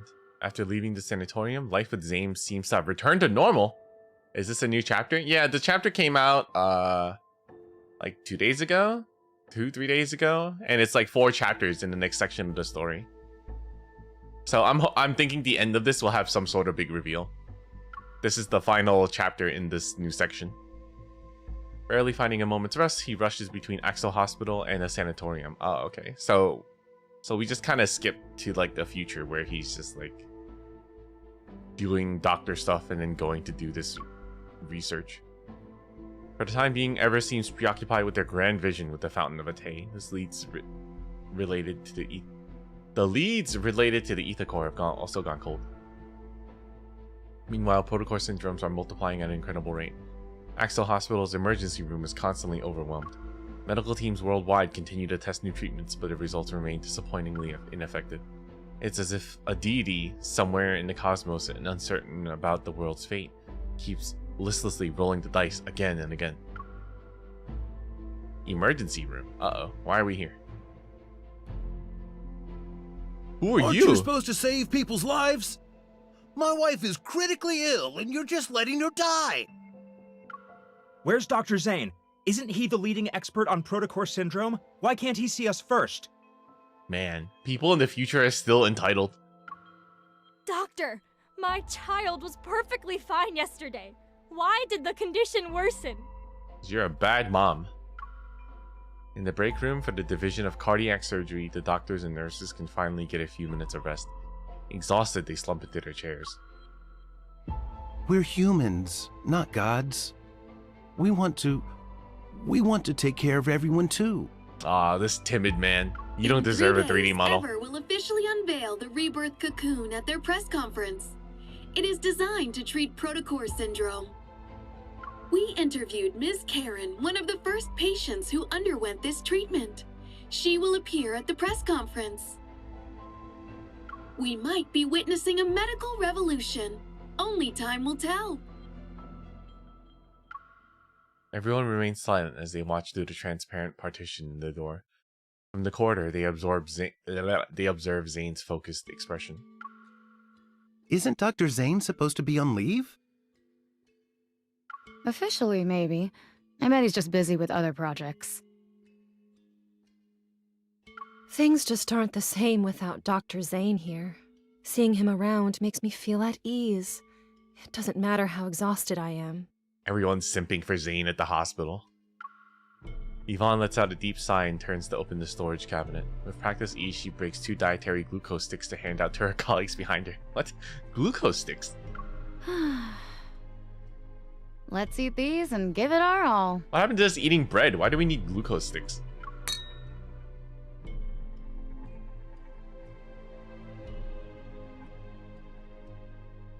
Imagine that's the future way of having breadsticks. It's glucose sticks. Doctor, in the glass. If I get sick, will I turn into a monster? You're already a monster. No. Really? Will from the bed next to me said these crystals will eat us and turn us into big monsters. Quill's a liar. Dr. Zayne, I'd like to process my child's discharge papers. If you could... Lexi's condition has shown improvement. I advise you not to transfer hospitals at this time. But everyone's saying Ever has a new treatment. We really want to try it. Damn. That's crazy. Oh no. Oh. The pulmonary artery aneurysm has ruptured. There is insufficient blood volume for circulation. Dr. Zayne, we can pronounce the time of death. Did the kid die?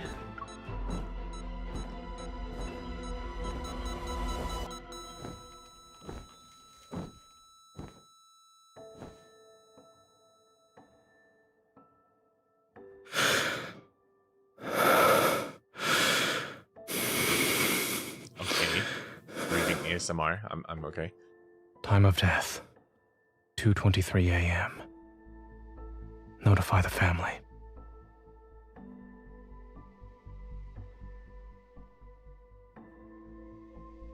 Using the wall to support himself, a teenager in a warm green hoodie staggers along. He stops to catch his breath after each step. Every organ feels twisted and turned inside out. His nerves scream from the agony and pain. They threaten to rob him of his strength to stand. His vision blurs as he collapses against the wall. His arms shake uncontrollably as he tries to brace himself. Something races beneath his skin. I'm not a monster. I don't want to become a monster. The violent urge surges through him once again as he stares at his hands. They're covered in sharp crystals. He's fighting against the impulse to plunge them into his own heart. Yet he can't bring himself to do it. Cold snowflakes fall onto his body that's reached a fever pitch. A man's steady footstep approaches. Uh-oh. He stands at the end of the road, his tall figure nearly blocking out all light from the street lamp. The teenager can still make him out, however. Dawnbreaker? Zayne? Yep. You're the killer. Or the doctor. We meet again. This isn't a coincidence. I'm here specifically because of you. Uh-oh. Is that so? Am I turning into a monster? He forces his eyes to close for a moment, even his vision starting to blur. A man clad in black slowly approaches him. The teen feels an unexpected sense of peace. I knew you'd save me. Just as something foreign bursts through his skin to strike at the man before him, the teen hears the crystalline sound of ice forming behind his ear. It'll be over soon. Zayne's just going out around like euthanizing people. I don't know. This is weird. The patient in room A103 is experiencing memory loss, continual emotional detachment, and exhibiting behavioral patterns that differ from usual. 3 days after entering the rebirth cocoon, the boy from room A210 disappeared without a trace. The patient from room A379 experienced a violent episode while awaiting treatment. The rebirth cocoon's performance has improved. I was chosen as the ideal test subject. They believe I'm the closest to success.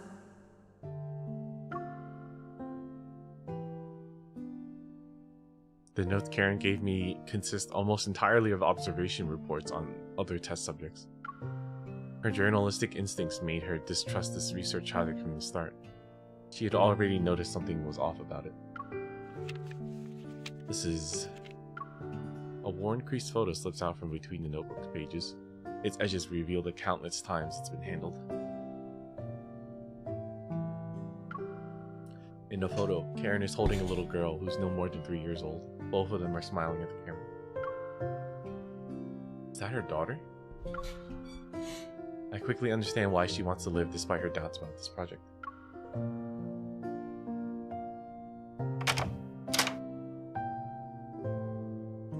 When did you get back? A breaking dawn appears outside the window as the sky grows brighter.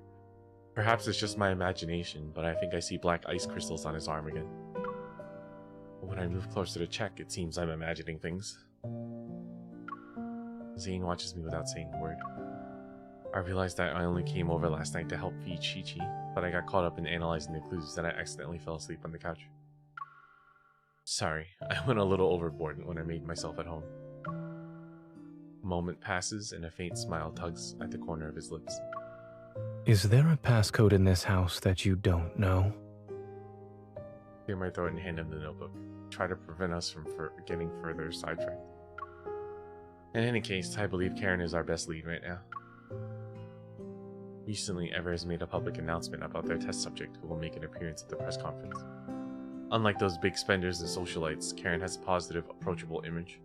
She has a good reputation in the eyes of the general public. They're trying to use her to build public support and convince more people to believe in their cause. By giving me these notes, she probably hopes I'll help her stop the press conference, or even put an end to the project altogether. So I thought, for a while I've been talking to myself, and then he hugs me from behind. Okay. Zayne? Yes, I'm listening. His embrace is gentle, as if the slightest touch might shatter something fragile. Did something happen? It's cold. I think someone who's like snow could feel chilly. I pause before turning around to embrace him. Okay. I'll stop talking about Ever. But if you're really tired, please make sure you rest properly. Will you do that for me?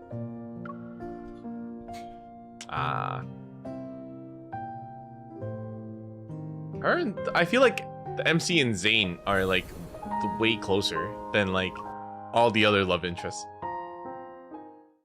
Unnecessary AF? Yeah, a little bit. That's the thing. I feel like the MC always like treats Zayne closer than like all the other ones. All the other ones, they're like, haha, oh, what a flirt. Oh, damn, like, you know. But then between the two of them, it always feels a lot closer. I don't know. He's probably not like the true like love interest. He's just the childhood friend. Like, you know that feel where the childhood friend is like always the closest. But that could also be her friend zoning. maybe. I mean, you can't tell. Yeah, literally. Yeah. It's the best friend that's like, oh yeah, we do so much together, but you know, we're friends. There are less than 36 hours until the press conference for the Fountain of Atay. Before returning to the sanatorium to stop it, Zayne and I quickly come up with a plan. I need to approach Miss Karen again to figure out a surefire way. Meanwhile, Zayne, who is already connected with core researchers, will cover for me. Whether it's diseases, wanderers, or the Altera, they all stem from humanity's instinctive fear of things beyond their control. The deeper this fear takes root, the more likely people are to mistake absurdity for miracles. And whenever appears as a savior, they will gain a congregation of devoted followers. Zayne, the energy source I detected wasn't my imagination. I'm still not confident in utilizing the spatium core, but another visit might help us discover something new. Hey Oni, how are you? Thank you for the big.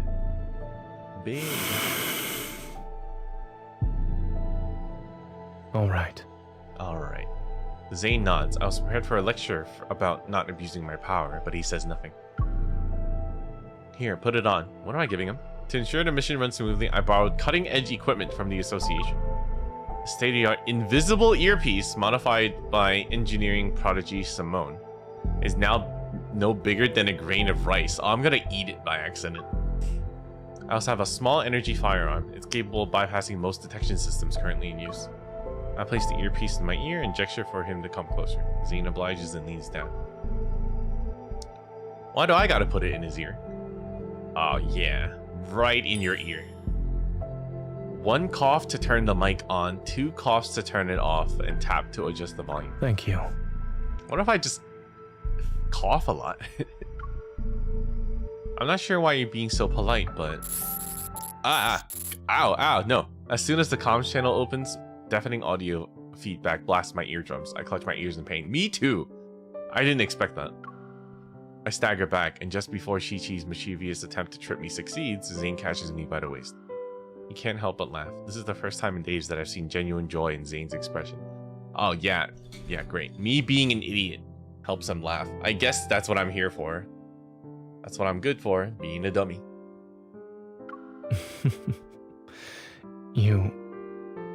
I what, Zayne? I frantically clamp my hand over his mouth. Wait until I adjust the volume before you speak. I can feel his smile widening beneath my fingers as I use the other hand to adjust my earpiece. Sound check. Zayne, say something. You've never asked about the reason for why I picked that as my research topic back in medical school. He remains close to me, his breath warm against my ear. It's almost like I can hear his heartbeat. The path of medicine is a noble pursuit. Dr. Zayne, you strive for academic excellence.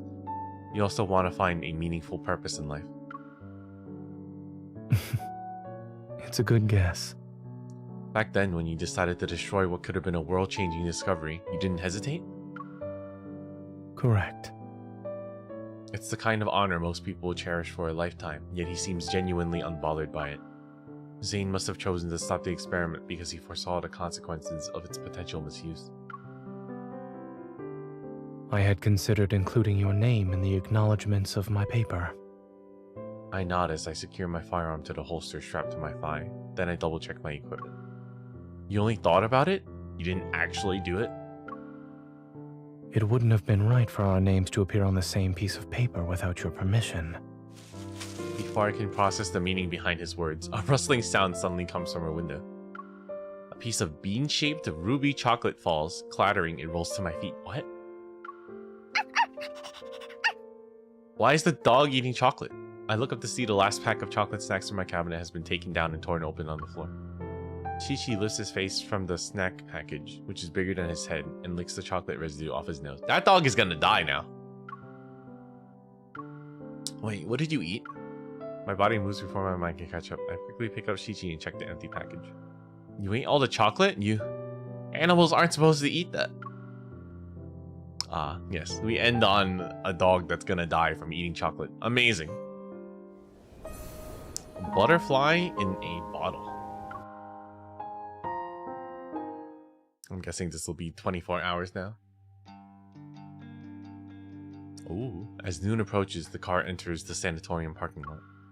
Since Zayne holds an eternal role here, he's been granted limited clearance to the facility. I plan to slip in while he keeps the receptionist distracted. Safety first. What does that mean? You too.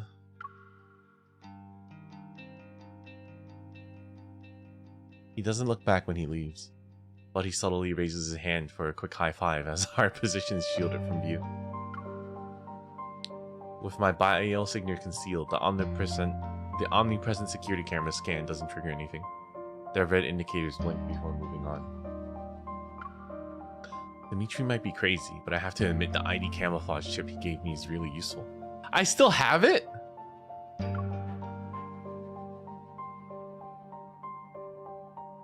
The lush trees and flower beds scattered throughout the sanatorium provide the perfect cover. Dodging staff members in the courtyard, I make my way to the room. A107 from memory. That's where Karen is.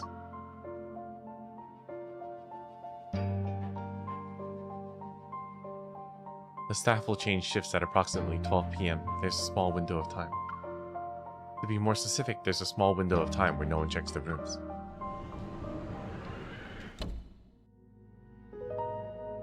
My shoes scrape against the smooth wall as I wait for the staff to leave. Once they're gone, I slip in through the window. Karen's eyes widen slightly at my entrance, but she remains quiet.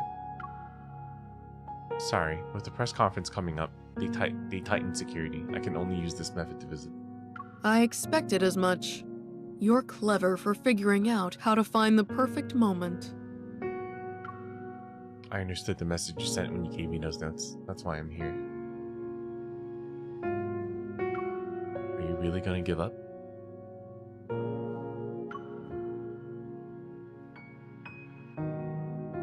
If we take this chance, you might actually have a shot at making a full recovery. Karen shakes her head.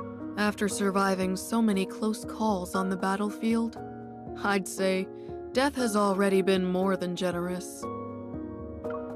She reveals a peaceful smile and looks at the sunlight streaming through the window. When I first entered the cocoon, I dreamed. And in that dream, I had made a full recovery. I got to watch my daughter grow up. I was there for every important moment of her life. At her wedding, I hugged her while crying. But the face reflected in her eyes was unmistakably that of a horrifying monster. Her gaze dims. Outside the window, a butterfly, drawn to the artificial flowers in the vase, crashes against the glass again and again. When I came to my senses, I realized I wasn't hugging her. My hands were around her throat. Okay. I only wanted to hug her. So why did I make her cry? That's wild. Sensing my hesitation, she pulls the IV line from the back of her hand. My dear, have you heard of Zhuangzi's butterfly dream? What? I've always wondered who was really dreaming. Was it the butterfly, or Zhuangzi himself? If I can't tell who I am anymore, then the whole world has become my cocoon. Random? The time I still have doesn't matter. I've made my decision. What would you like me to do? Oh no, I'm gonna kill her? The press conference is scheduled for noon tomorrow, less than 24 hours from now. Okay. In an hour, they'll place me in the cocoon for my final examination. You need to locate the cocoon's power supply and cut it off completely. After or before you're in it? No. The cocoon is connected directly to the test subject's consciousness. A sudden disconnection could lead to unpredictable effects on her already fragile body. Don't worry about me. I'm prepared to face the consequences. I don't know about that. Finding a suitable test subject like me isn't easy.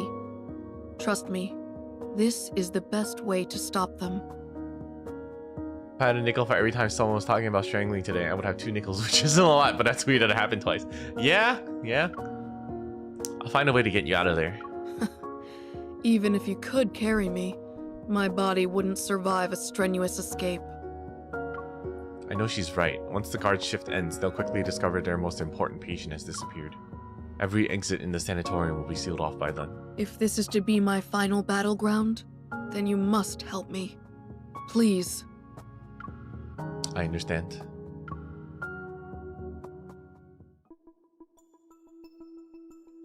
After leaving room A107, I quickly move without hesitation and stay out of sight. Did you hear? Patient AIDS379 suddenly lost control and became violent just now. Oh no. It's fine. Dr. Carter said that was normal. Okay.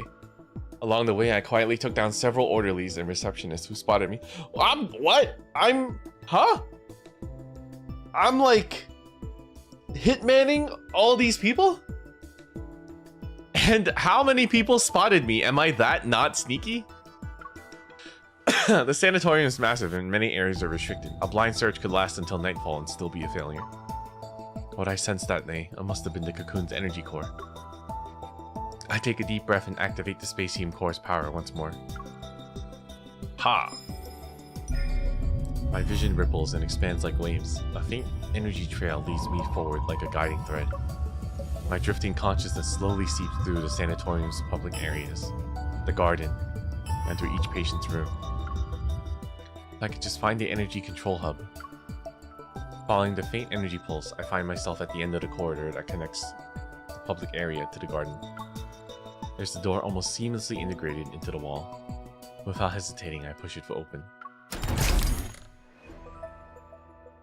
A large enclosed space gradually reveals itself. Behind this door lies an unexpectedly serene forest. Strange. There are no guards present. Only an unsettling silence hangs in the air.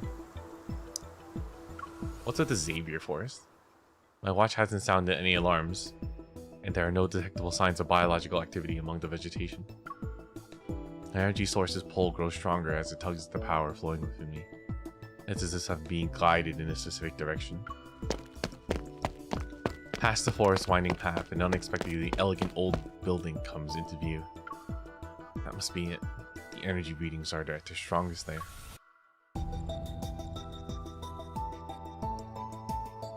Oh, that was quick. Okay. Trustworthy colleague.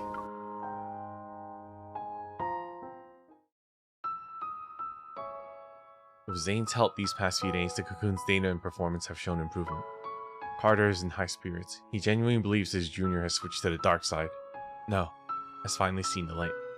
I remember you were sitting right next to me when we talked for the first time. Oh man, does this guy like Zayne? Do you want to join my research team? Before that, we all thought you were just some stuck-up child prodigy. That's nice and honest. Dr. Noah used to say that one person can go fast, but a group can go far. Besides, your theoretical research was undeniably superior. A look of surprise appears on Carter's face. Back then, you were the youngest and quietest out of everyone. Who knew you'd be the most forward-thinking, boldest student in the lab? You went ahead and performed what we didn't dare to imagine. And you'd pose what we didn't dare to ask to the most distinguished of professors, until they were left speechless. My bad. Walking and talking as they pass through the streamlined skywalk, the two soon arrive at the sanatorium's central platform. As dusk approaches, light filters through the hemispherical, dome-like delicate silk. It bathes the courtyard in soft, warm hues. I understand that Ever wants to use tomorrow's press conference to improve the Fountain of Vitae's credibility. But the Rebirth cocoon still needs to be further developed. It's not ready to be revealed to the public. Why not? We've prepared the best testing equipment, and all the data will be presented to the public in the most accessible format. Besides, we already have a suitable candidate for a public demonstration. He turns to Zayne and his voice becomes more eager. Zayne, do you remember what I asked you the night Exhart succeeded? I asked if you wanted to change the world with me. Oh boy. This guy is obsessed. Carter turns to survey the crowd in the garden below, his figure reminiscent of a smug creator gazing upon their creation. We stand at the center of all our achievements. I assure you that success is within our grasp. What exactly do you mean by success? Are you talking about unpredictable success rates? Or how quickly you dispose of your defective specimens when they fail? A smile on Carter's face freezes, then it slowly disappears. In the past, they were patients you fought desperately to save. Thanks for the reminder. I almost forgot how pathetically incompetent I used to be. Why is it that when I was a powerless doctor, the lives lost under my care were somehow forgivable? But when I strive to be a pioneer, you suddenly care about the injustice done to those who were already destined to die. When did you become such a coward, Zayne? Wow, that incident rude. at Mount Eternal?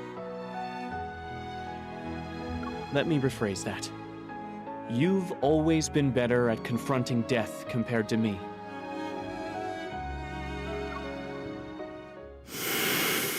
Uh-oh. An uncontrollable impulse surges within him. Fortunately, a voice comes through his earpiece and pulls him back to reality. Zayne, I found a location with the strongest energy signatures. Just in case, if you can get a clearance from either Carter or Benedict. Zayne composes himself, discreetly tapping the area near his ear as acknowledgement. He looks at Carter. Pressing a finger against his chest, Carter's icy stare lands on Zayne. His mocking tone from earlier vanishes. The heart beating in my chest belongs to someone else. I can't live an insignificant life. What? Zayne, I understand the meaning of death far better than you do. If these sacrifices are necessary, then so be it. We're about to solve humanity's greatest dilemma, and you're still too young. Ugh! His limbs are forcibly frozen to the wall. Okay. Alright, let's go. The surveillance cameras freeze just as they turn, and their red indicators go dark. You? Zayne, you dare to freeze me? The statute of limitations hasn't expired yet for your academic plagiarism. Carter's briefly freed hand is sealed in ice once again, and his frantic struggling is frozen as an awkward, rigid pose. You can't be serious. You're bringing this up now? The end justifies the means. Let me go! It was a joke. But I need you to stay still for a while, Carter. Are you planning to destroy the cocoon or cut off its power supply? The sanatorium has 6 independent operating systems. Pulling the plug won't be possible. If this place allows someone with malicious intent like me to freely come and go, then that just shows how confident all of you are. What are you actually trying to do? Yeah, what are we trying to do? Carter glares at him. His junior pauses thoughtfully before calmly shaking his head. I won't tell you this time, Carter. I have a more trustworthy colleague to work with now. You didn't come here alone this time. What's that girl up to? Just being silly. This is murder! You're taking away these patients' only chance at survival! Zayne, you ungrateful traitor! You might be smart, but you're weak and short-sighted! Security! Another layer of ice appears to seal his mouth. What? He's dead. Can't breathe. You said this place was perfect for heart-to-heart conversations, since no one would disturb us. I'm afraid you'll have to stay frozen for a while. Carter, You're not doing this to save lives, nor are you doing it to save humanity. Everything you've done is to merely fill the emptiness and soothe the fear you have when confronting death. Zayne takes out a palm-sized XX card from Carter's pocket. Zayne's gaze doesn't meet his. It lands on Carter's heart instead. I doubt the heart's donor wants it beating in the chest of an executioner. Oh boy.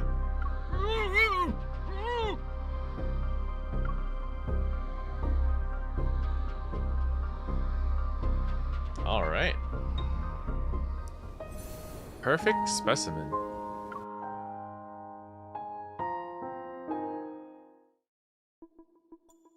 A holographic display takes up half my field of vision. The green dot representing Zayne is moving towards my position. Not expecting much, I take a deep breath and place my hand on the door. To my surprise, it opens with a gentle push. Light streams through the glass dome and lands on the floor. It reveals an elegantly decorated reception hall.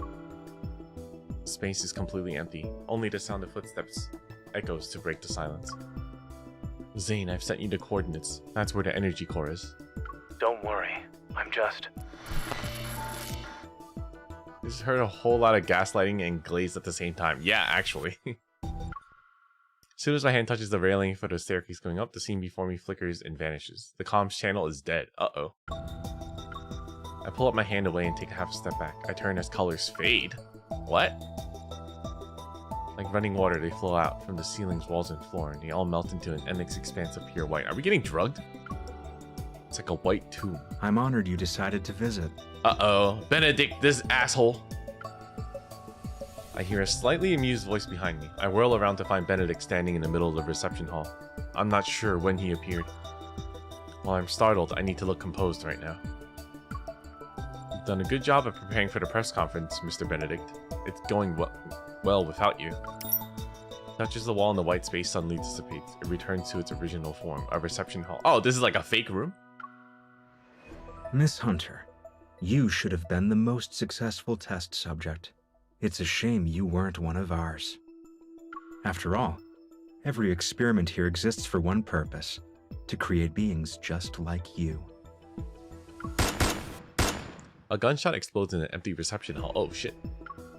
I'm tired of hearing you people talk about the same thing. Let's skip the formalities and get to fighting. Okay. Just as a bullet approaches him, crystal shards suddenly burst from his arm to pulverize the projectile. Oh right. I forgot to mention something. I'm one of the Cocoon's successful specimens. Oh, of course. You could have said that earlier.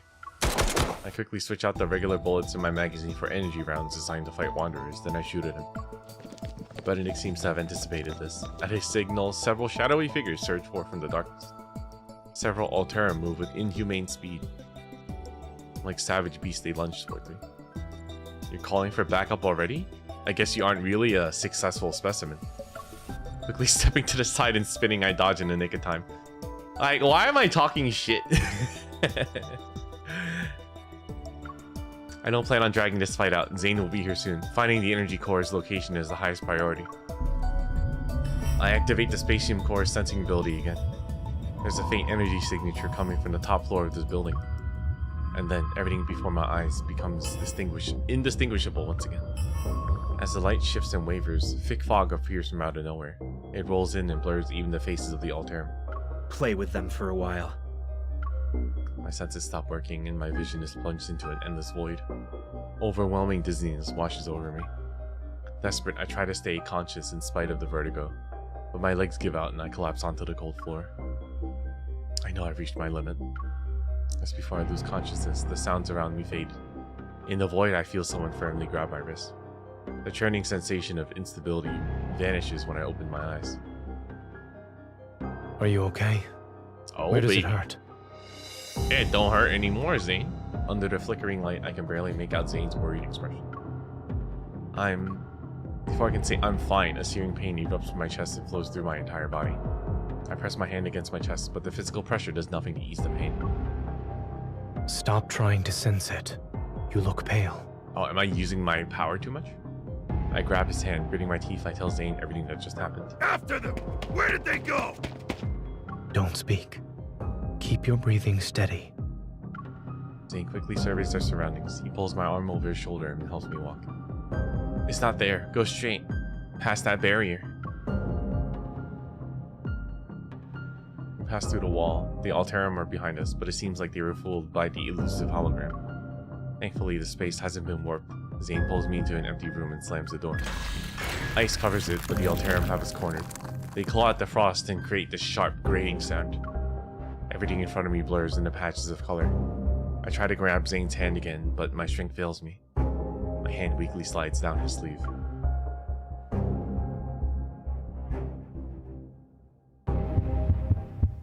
Oh, cinematic? Okay.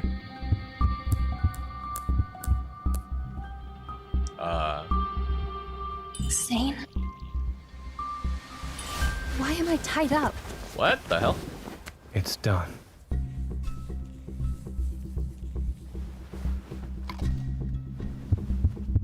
What did you inject me with? A suppressant. The energy in your heart has surpassed your tolerance threshold. This will ease the strain. Okay. Better now? Zayne. I feel like this is gonna something that'll come back. The suppressant won't last long. We need to leave now. Nah, this is gonna be something that comes back to get us. Fluctuations. It's metaflux. Pick up. Okay. Look out.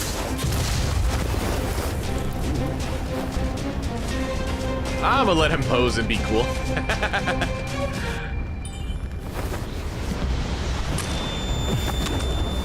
Fire.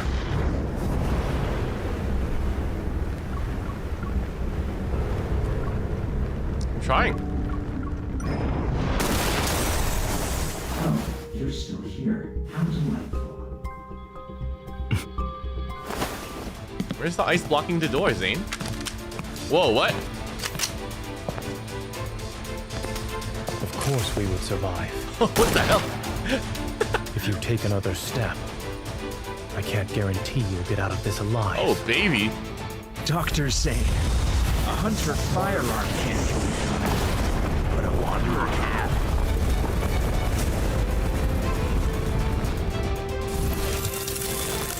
What the hell?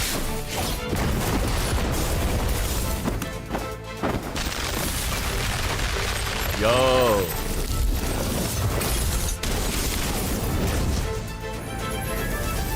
Alright. They made up for the lack of animation they gave Zayne earlier. This is cool. Let's go.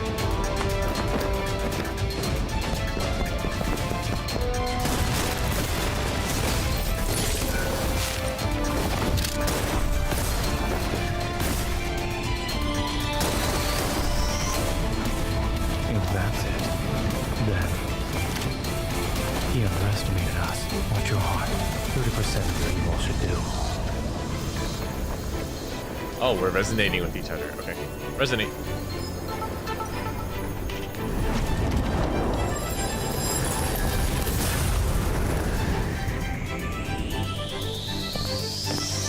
In your case, the cure is...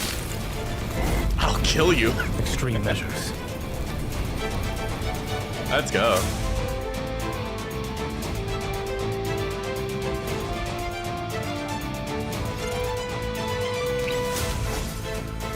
Damn.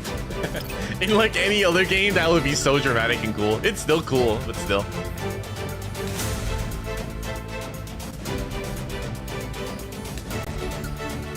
Let's go, Zayne. Traverse the darkness with me. Let's specimen. Oh no, Benedict. Kick his ass. With our combined strength. Here I go. My turn.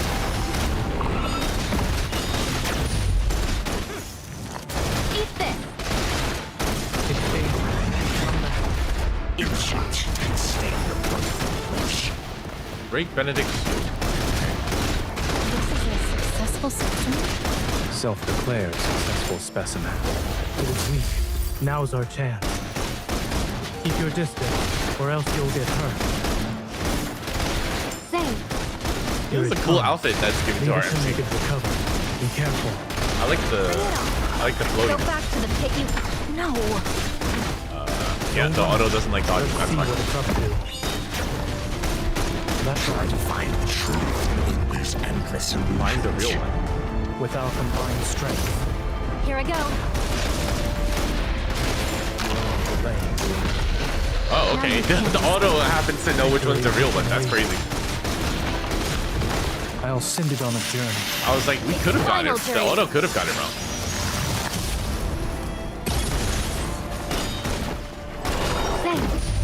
Here it comes. Leave it to me. Is this what you want? With our combined strength. Here I go. Don't rush. Let's see what it's up to. Keep your temper. Eat this. Eat this. It is falling apart. Bring it on. It can break again. Oh, never mind. Zayne. Here it comes. Leave it to me. Is this what It's you over. want? Perfect. Nice teamwork. Perfect. Everything? Oh, we needed to do it in 90? I'll do that later.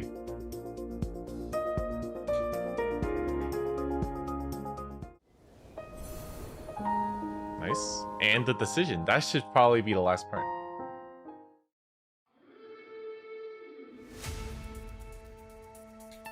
After using up almost all of my ammunition, the Wanderer finally crashes to the ground, but this isn't the end.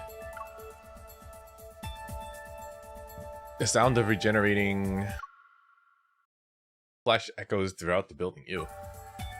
As the crystals on its body rapidly retract, it's as if they're being devoured. In just a few seconds, the Wanderer has completely regenerated and takes on Benedict's appearance. Wait for an opening first.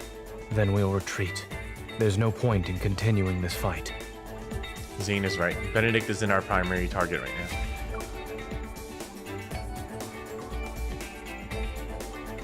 That flash of black crystal that's killing intent, the cold indifference. A strange unease arises in my chest, but there's no time to dwell on it.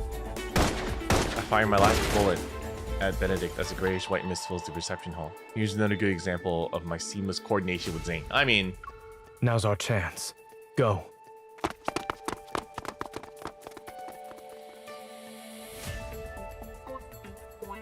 With the Alterum at our heels, I lead Zayne towards the strongest energy signature I remember sensing in this building. Have you noticed how the Alterum are getting stronger? They're practically like living weapons. Could it be that after the consciousness are eroded, these failed tail subjects are turned into tools that can be commanded? After taking down Alterum that tried to attack us, I run toward the corner. The strongest energy signature was right behind the door. Huh? Where's the door? Watch out. As Frost immobilizes the guard who tried to ambush us, Zayne stands back to back with me. Both of us are on high alert. Part of the layout has changed again. If this place is a projection, then changing the layout would be the quickest way to hide the energy core's location. This is annoying. I have to find the energy signatures again. Remember to not let your energy overload your heart. I don't have any more stabilizing injections. Speaking of which, where did you get the one you gave me? Knowing how a certain Miss Hunter tends to overuse her evil, I came prepared. You didn't bring enough. You restrained me earlier. It was because you were too strong. Place my hand on the wall. Energy surges through my veins as my sensing ability is magnified. The location becomes clear. I'm certain the energy core is being held up on the top floor. Follow me. I found it. Follow me. The last Alterum is knocked down to the area below. Only me and Zayne are on the top floor. At the end of the cold white corridor stands a single door. It's as if our only option is to move forward. This is it. Zayne and I exchange a quick glance before swiping Carter's ID against the scanner. Welcome to the Energy Core Control Room, Dr. Carter.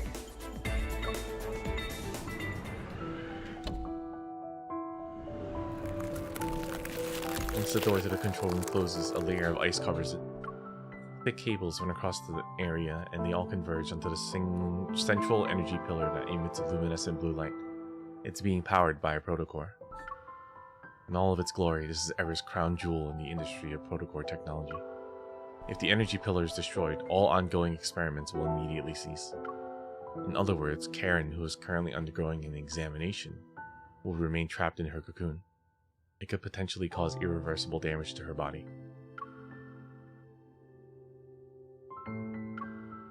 Are you worried she might regret her decision?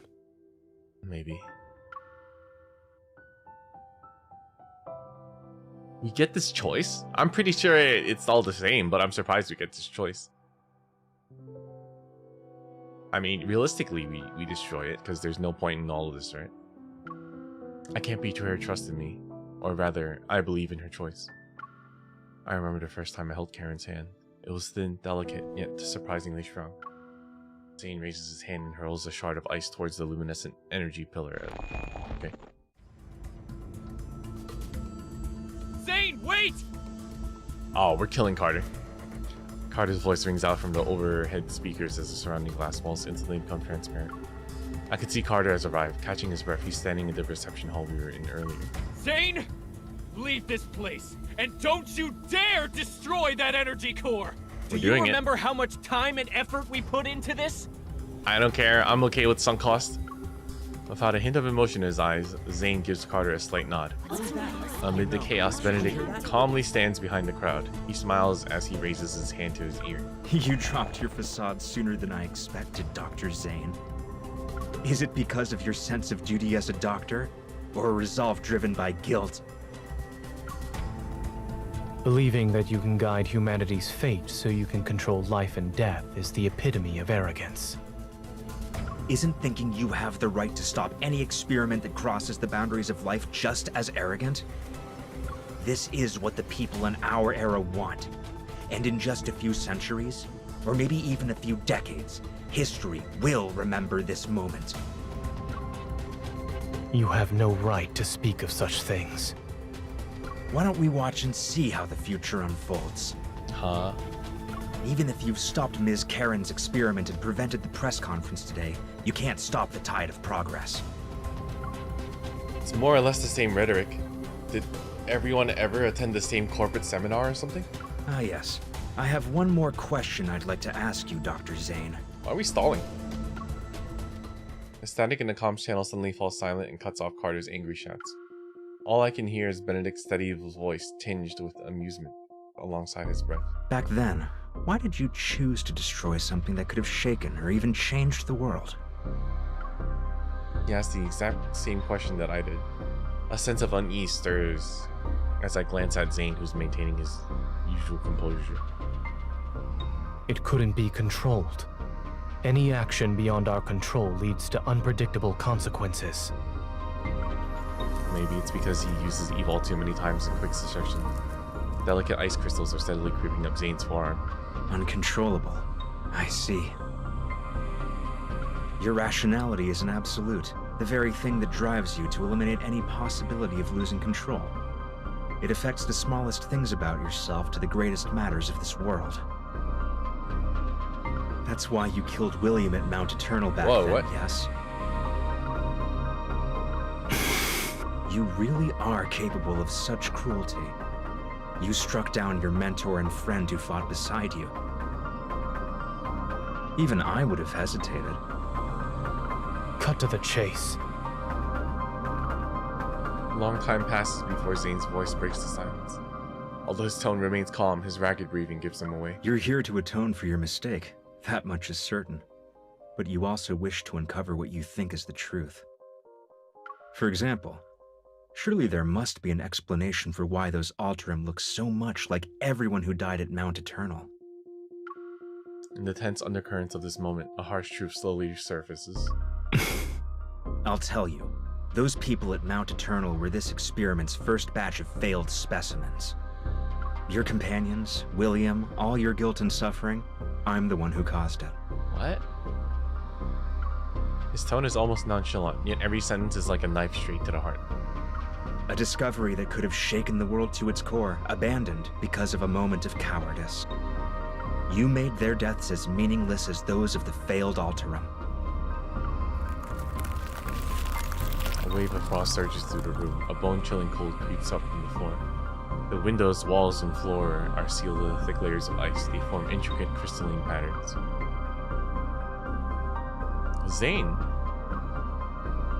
With each breath, the veins on his neck throb as black ice crystals spread rapidly across his skin. It's like they're trying to devour every last bit of his life force. This isn't the Zayne I know. This is the merciless Grim Reaper who emerged from the depths of hell itself.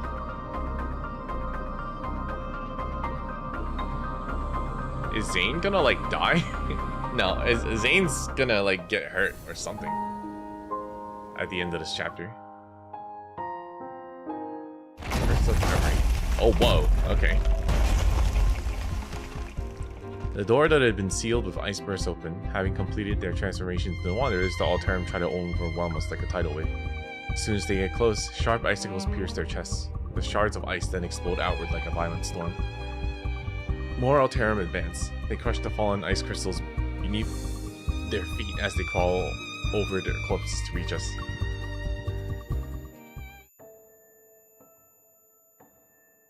All the Alterum open and close their mouths in unison. They stutter and produce these unsettling sounds.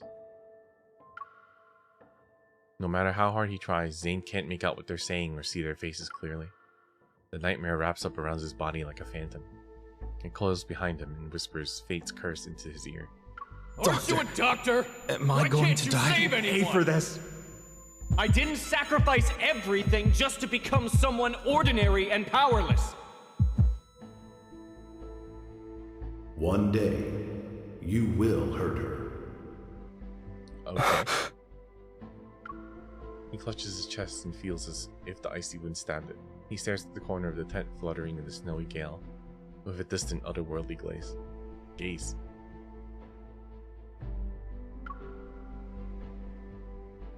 William, who had just finished the surgery, pauses in surprise. Then he smiles and holds his hand out toward him. Nightmare?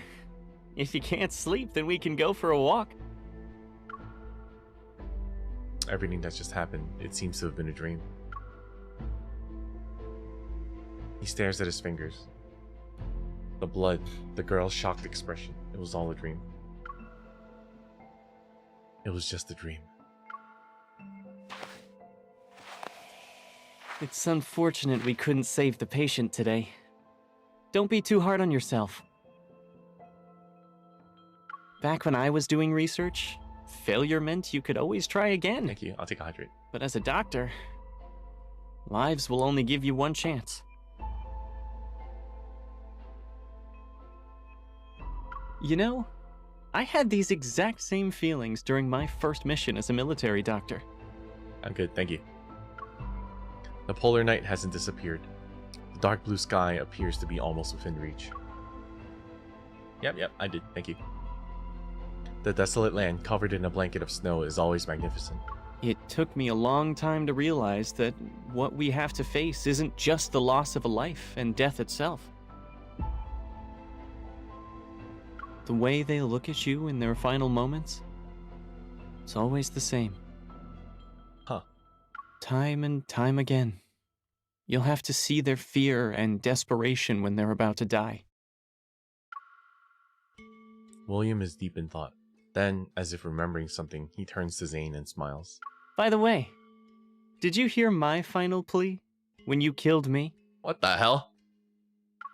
Stares blankly at William's distorted face. Once again, he sinks into the dark abyss of his consciousness. That's a creepy line.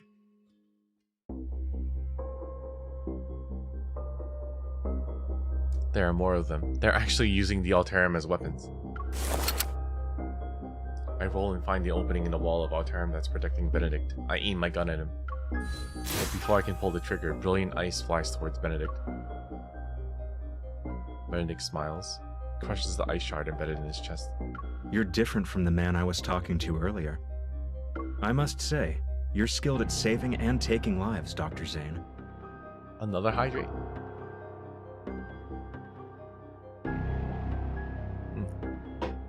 Thank you. With a slight gesture of his hand, the Alterum freeze in place like marionettes. They withdraw like receding water, as if they received a silent command. I hope you'll find your true path after our candid discussion.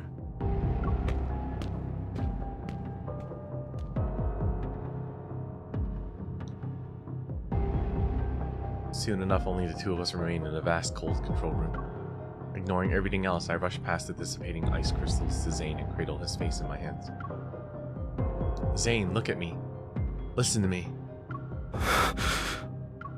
No matter who Benedict is, I'll always keep a bullet just for him. Starting today. Okay. Zayne's labored breathing shows how intense the pain is. The black ice crystals emerge from his neck and continue to spread. His ice-cold fingers are slowly slipping away from my palm. You need to wake up from this nightmare right now. These hands that save countless lives should never be stained with the pain and guilt that don't belong to them. Especially not because of scum like Benedict. Zayne, you have to. These few seconds feel like centuries. And then he finally raises his head to look at me. He slowly tenses and I see myself reflected in the ice. Zayne? Ah! Pain answers me instead. My consciousness shatters as I drift into a warm embrace of unconsciousness.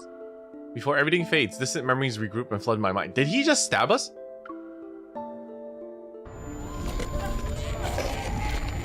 The ground is littered with the remains of wanderers. They're slowly dissipating. Meanwhile, searing pain burns my chest. Struggling to push myself up, I see my blood-stained hands are small and thin. Did this happen when I was little? I look up. There's a young man with a familiar face, but his expression is frighteningly cold and foreign. While I'm dazed, sorry, the sound of like babies crying and like these doom squish noises. While I'm dazed, his face merges with Zayne's present-day appearance. Then from my memories and reality, I control him step by step. Your existence is a mistake. Wait, was Zayne part of... You must be eliminated. What the fuck? So the black frost covered his eyes, having materialized in his right hand. Sharp ice crystals hurl themselves at me. Was Zayne a researcher during my creation too? What the hell? Everyone is fucking connected. I don't like this. I need an explanation. The next day, the pristine sanatorium stands tall, immaculate, serene. It's been restored to the point where yesterday's attack might have never happened at all. What? Wherever and whenever you need us, we will provide you with healthcare services of the highest quality. In the courtyard, a gentle breeze caresses the grass kissed by early morning light. A cocoon hangs on a delicate swaying flower stem. Faint sounds of struggle can be heard from within. Light reveals the outline of tightly folded wings behind its translucent walls. Moist and tender, it breaks free from its cocoon, and in a refreshing air of rebirth, those wings slowly take to the skies. What the hell? Is that the ending? Oh, okay. I thought it would leave on this weirdest cliffhanger. The land of no return. Alright, what's happened? My heart constricts as sharp pain courses through every fiber of my being. My consciousness sinks into a blurry darkness. Footsteps that are close by sound distant, as if they're muffled under a glacier. Zayne, is that you? He stops in his tracks as if he heard me. He doesn't take the candy or freeze the melting popsicle I offer him. Stay away from me! Young Zayne! I'm sorry. A box sits on the doorstep. Wisps of cold air drift inside it. Inside the box lie 3 misshapen snowballs, remnants from when Zayne was still learning how to use his evil as a kid. Really? Zayne knows I got hit with ice when watching the seals, and now he made snowballs to tease me? I heard footsteps. Did he already leave? I don't see anyone nearby. As I hold the box close, an inexplicable sense of loss washes over me. I want to say his name, but something catches in my throat. It silences my voice.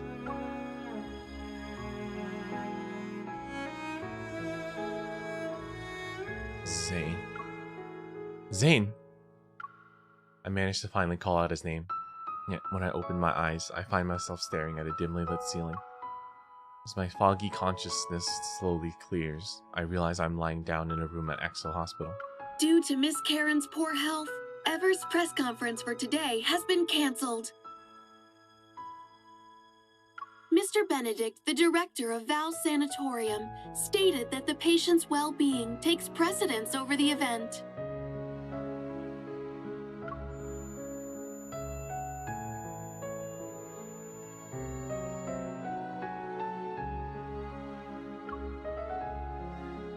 A hand waves before me. Its owner's lips move as if they say something I can't make out. How many fingers am I holding up? Looking down, I see my wounds have been bandaged, and the pain has mostly subsided. I sit up and take Yvonne's hand. Where's Zayne? Oh, you're awake. Thank goodness you're okay. You had cardiac energy overload and some minor injuries when Dr. Zayne brought you in.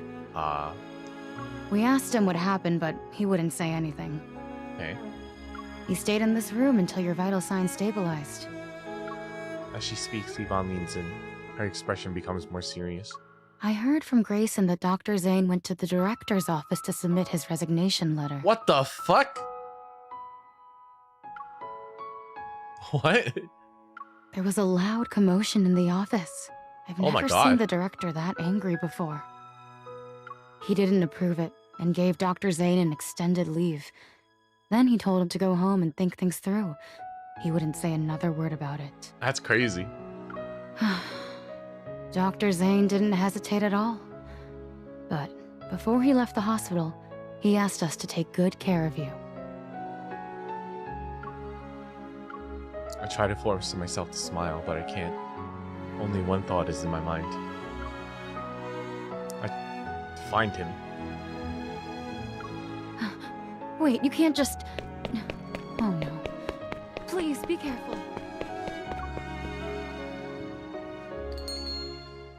I'm sorry. We haven't seen him. Oh no. Sorry, we haven't seen anyone who matches your description. Damn. Dr. Zayne. A few days ago, he said he'd be traveling to remote... Oh, you must be that young lady.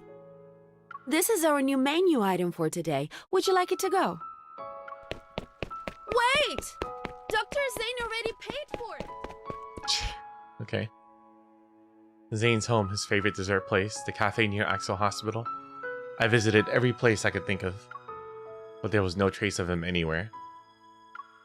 Late into the night, I entered a passcode to his house again. I'm clinging on to one final hope.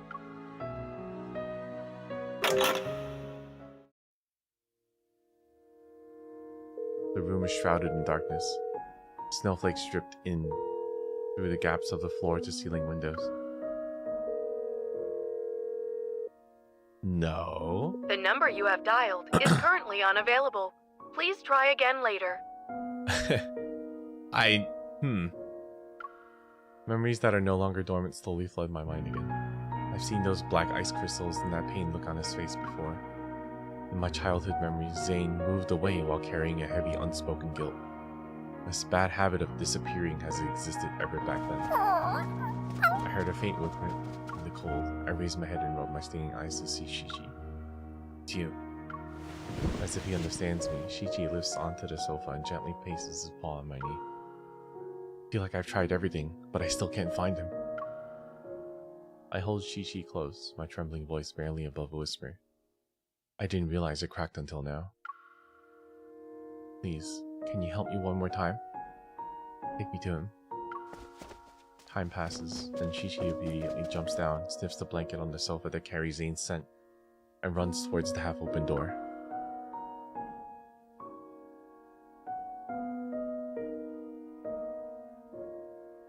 In the darkest hours of the night, it's snowing again.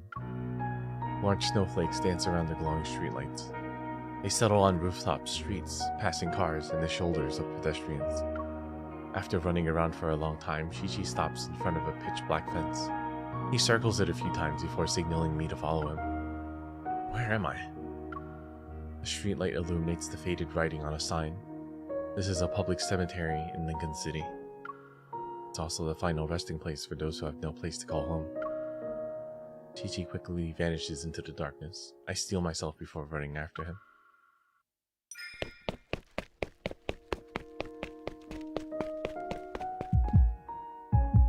As soon as I see that familiar figure, my heart leaps violently in my chest. Zayne. He stands in the snowy night, his coat billowing between black tombstones. He's like a ghost who has nowhere to go. I understand why he left the moment I see the names on the tombstones.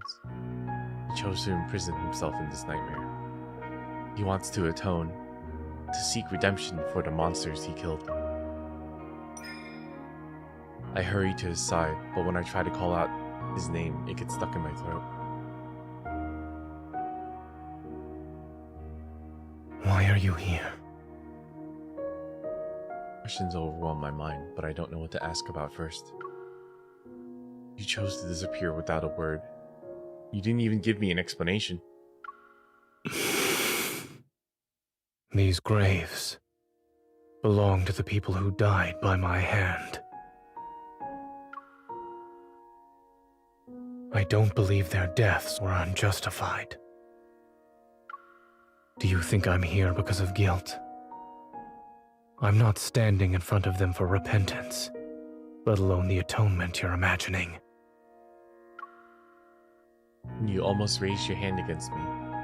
Based on your judgment, did that mean I was also someone who needed to be killed? He doesn't evade the question.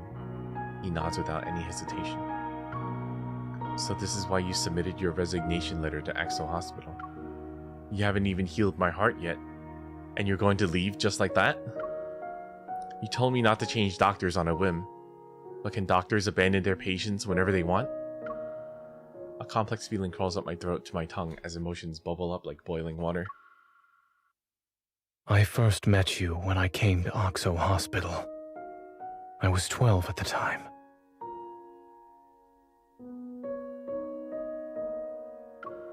Dr. Noah was a close friend of your grandmother, and I was told to look after you.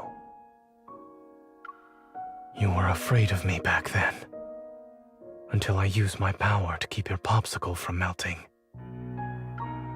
When things finally settled down after the Chrono Rift catastrophe, my parents asked if I wanted to move somewhere else.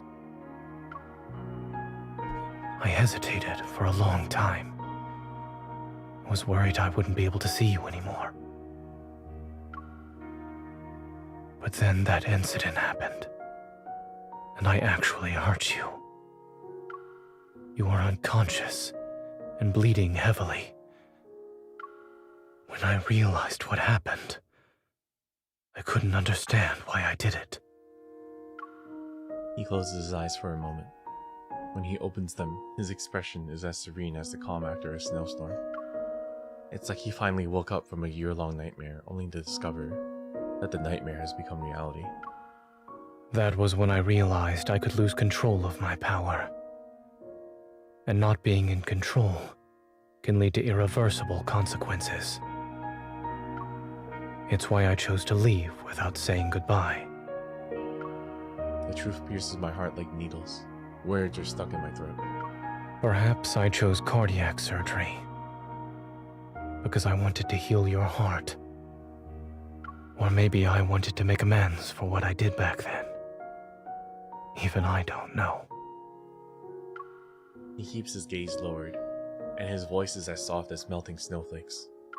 But I didn't hesitate when I chose the field of medicine.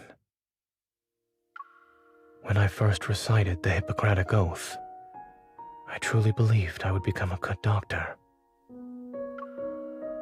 I believed I would save many people, including the one I had hurt before. It doesn't seem like he noticed my obvious shock. Zayne just gazes calmly at the weathered gravestones. Until that night on Mount Eternal, when I killed William. But you didn't have a better choice at the time.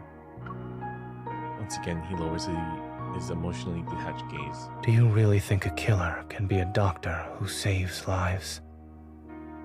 If something like this happens again, you might regret the fact that you tried to keep me close. Are you saying your nightmares are destined to become reality? Will I turn into a monster that needs to be killed one day? I didn't expect him to answer, yet he shakes his head. I don't know. So, are you avoiding me now because of logical reasoning? What about your feelings? If we're going by pure logic, then now is the time.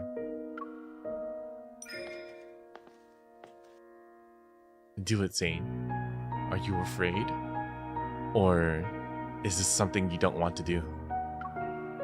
Looking at his calm, aloof expression, I find myself beyond the point of rationality.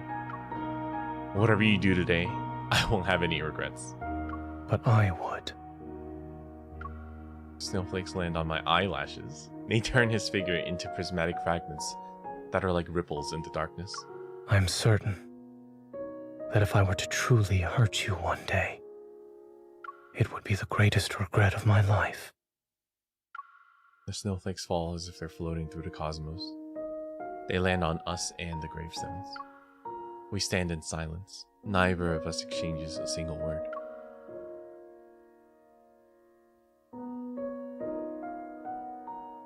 After that day, rumors related to the Alterum and Dawnbreaker faded away like melting snow. These pure white specks were but fleeting visitors. The city awakens in day-night, and once again it's immersed in its bizarre flood of information. The Spacium Core's energy remains concentrated in my chest. It's like a seed that's merged with my flesh. It faintly echoes with my heartbeat. I know these ether cores connect my past to my future. They're linked to the secrets hidden in deep space. Yet, I wonder what fate awaits the Alterum, Zayne, and me. Ever won't give up on the fountain of Atay they've carefully cultivated. They'll continue to weave their dreams of immortality. But they were right about one thing. The cycle of life and death is an inescapable truth. The constraints of matter break down, and the shackles of time and space gradually dissolve.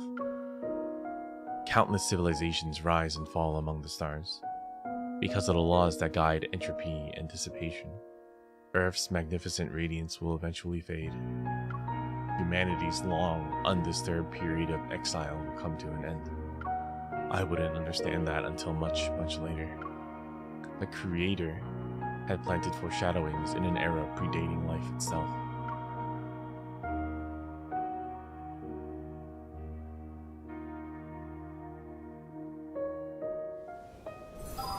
Oh, wow. Wow. It ends with that. Huh.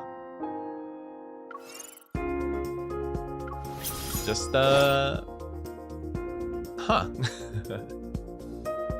I don't know. It's another huge cliffhanger for next time, I guess, because... Let's bring it down together.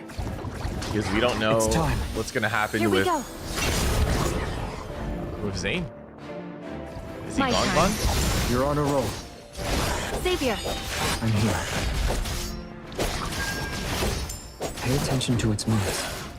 I see its weak point. Comet trail. So we're gonna clear the rest of this chapter. The enemies are weak. Now's and our then chance. we'll call it there. Bring it on. I'm really tired today. And I think the middle of this story Be careful not to get hit. You won't escape. Savior. I'm here. It's time. Here we go. The enemies are weak. Now's our chance. Don't get too close. You'll hurt yourself. Yeah, everyone's Are you connected alright? to our MC like when they're younger now. I just don't know where this story honestly With will a cup go of at this honey point. milk tea.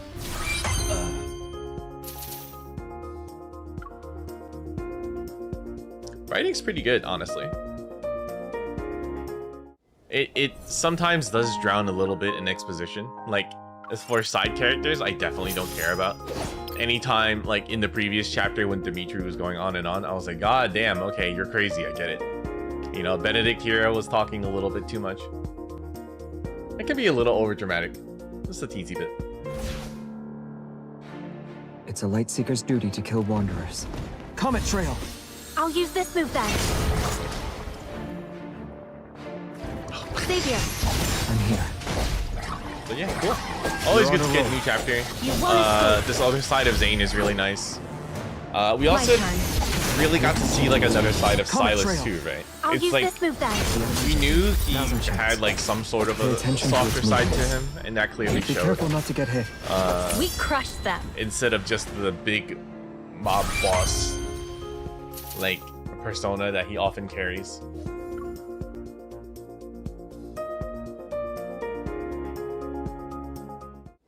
That's cool. So we're just gonna finish this up. Let's see if we can raid into anyone. And then after that, we'll just call it.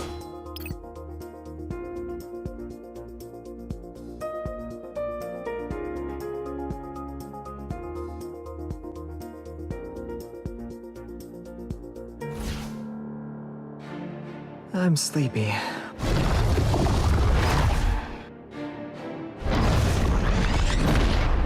Pay attention to its movements. Oh, okay, it's the copy of it. Yeah, it should be fine. It's easy. I'll use this move then. Watch out. I was just careless. You won't escape.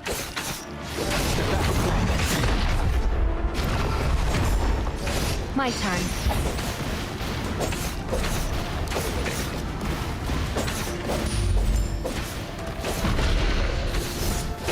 It's time. Here we go. The enemies are weak. Now's our chance. Be careful not to get hit. Light, shine down upon me. Here I come. Watch out. It's getting back up. Keep up the momentum. Pay attention to its movements. Yeah. So it's time. I'll be off for the rest of the weekend unless something else keep pops a distance up. from it. After that, next week, I'll have to think about what games I want to start. A lot of the games that I want to play are literally coming out a month from now, so I'll need to find some filler in between them. We must always point in the same direction.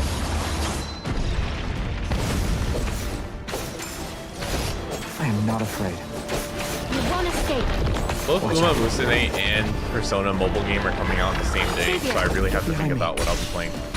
Unless one is in like JP time and one is in like NA time, then I can do back-to-back days. Here we go. The enemies are weak. Now's our chance. End it. It's weird. It's also like a Wednesday. It's like a Thursday release day too. So Thursday release days are weird. But shouldn't we also take a break? Is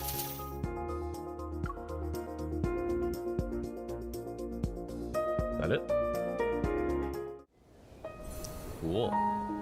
Alright, and we have to wait for the next update before we do more story. Great. Alright guys, thank you for hanging out. I will be chilling for the rest of the day and this weekend. Something might come up, but who knows.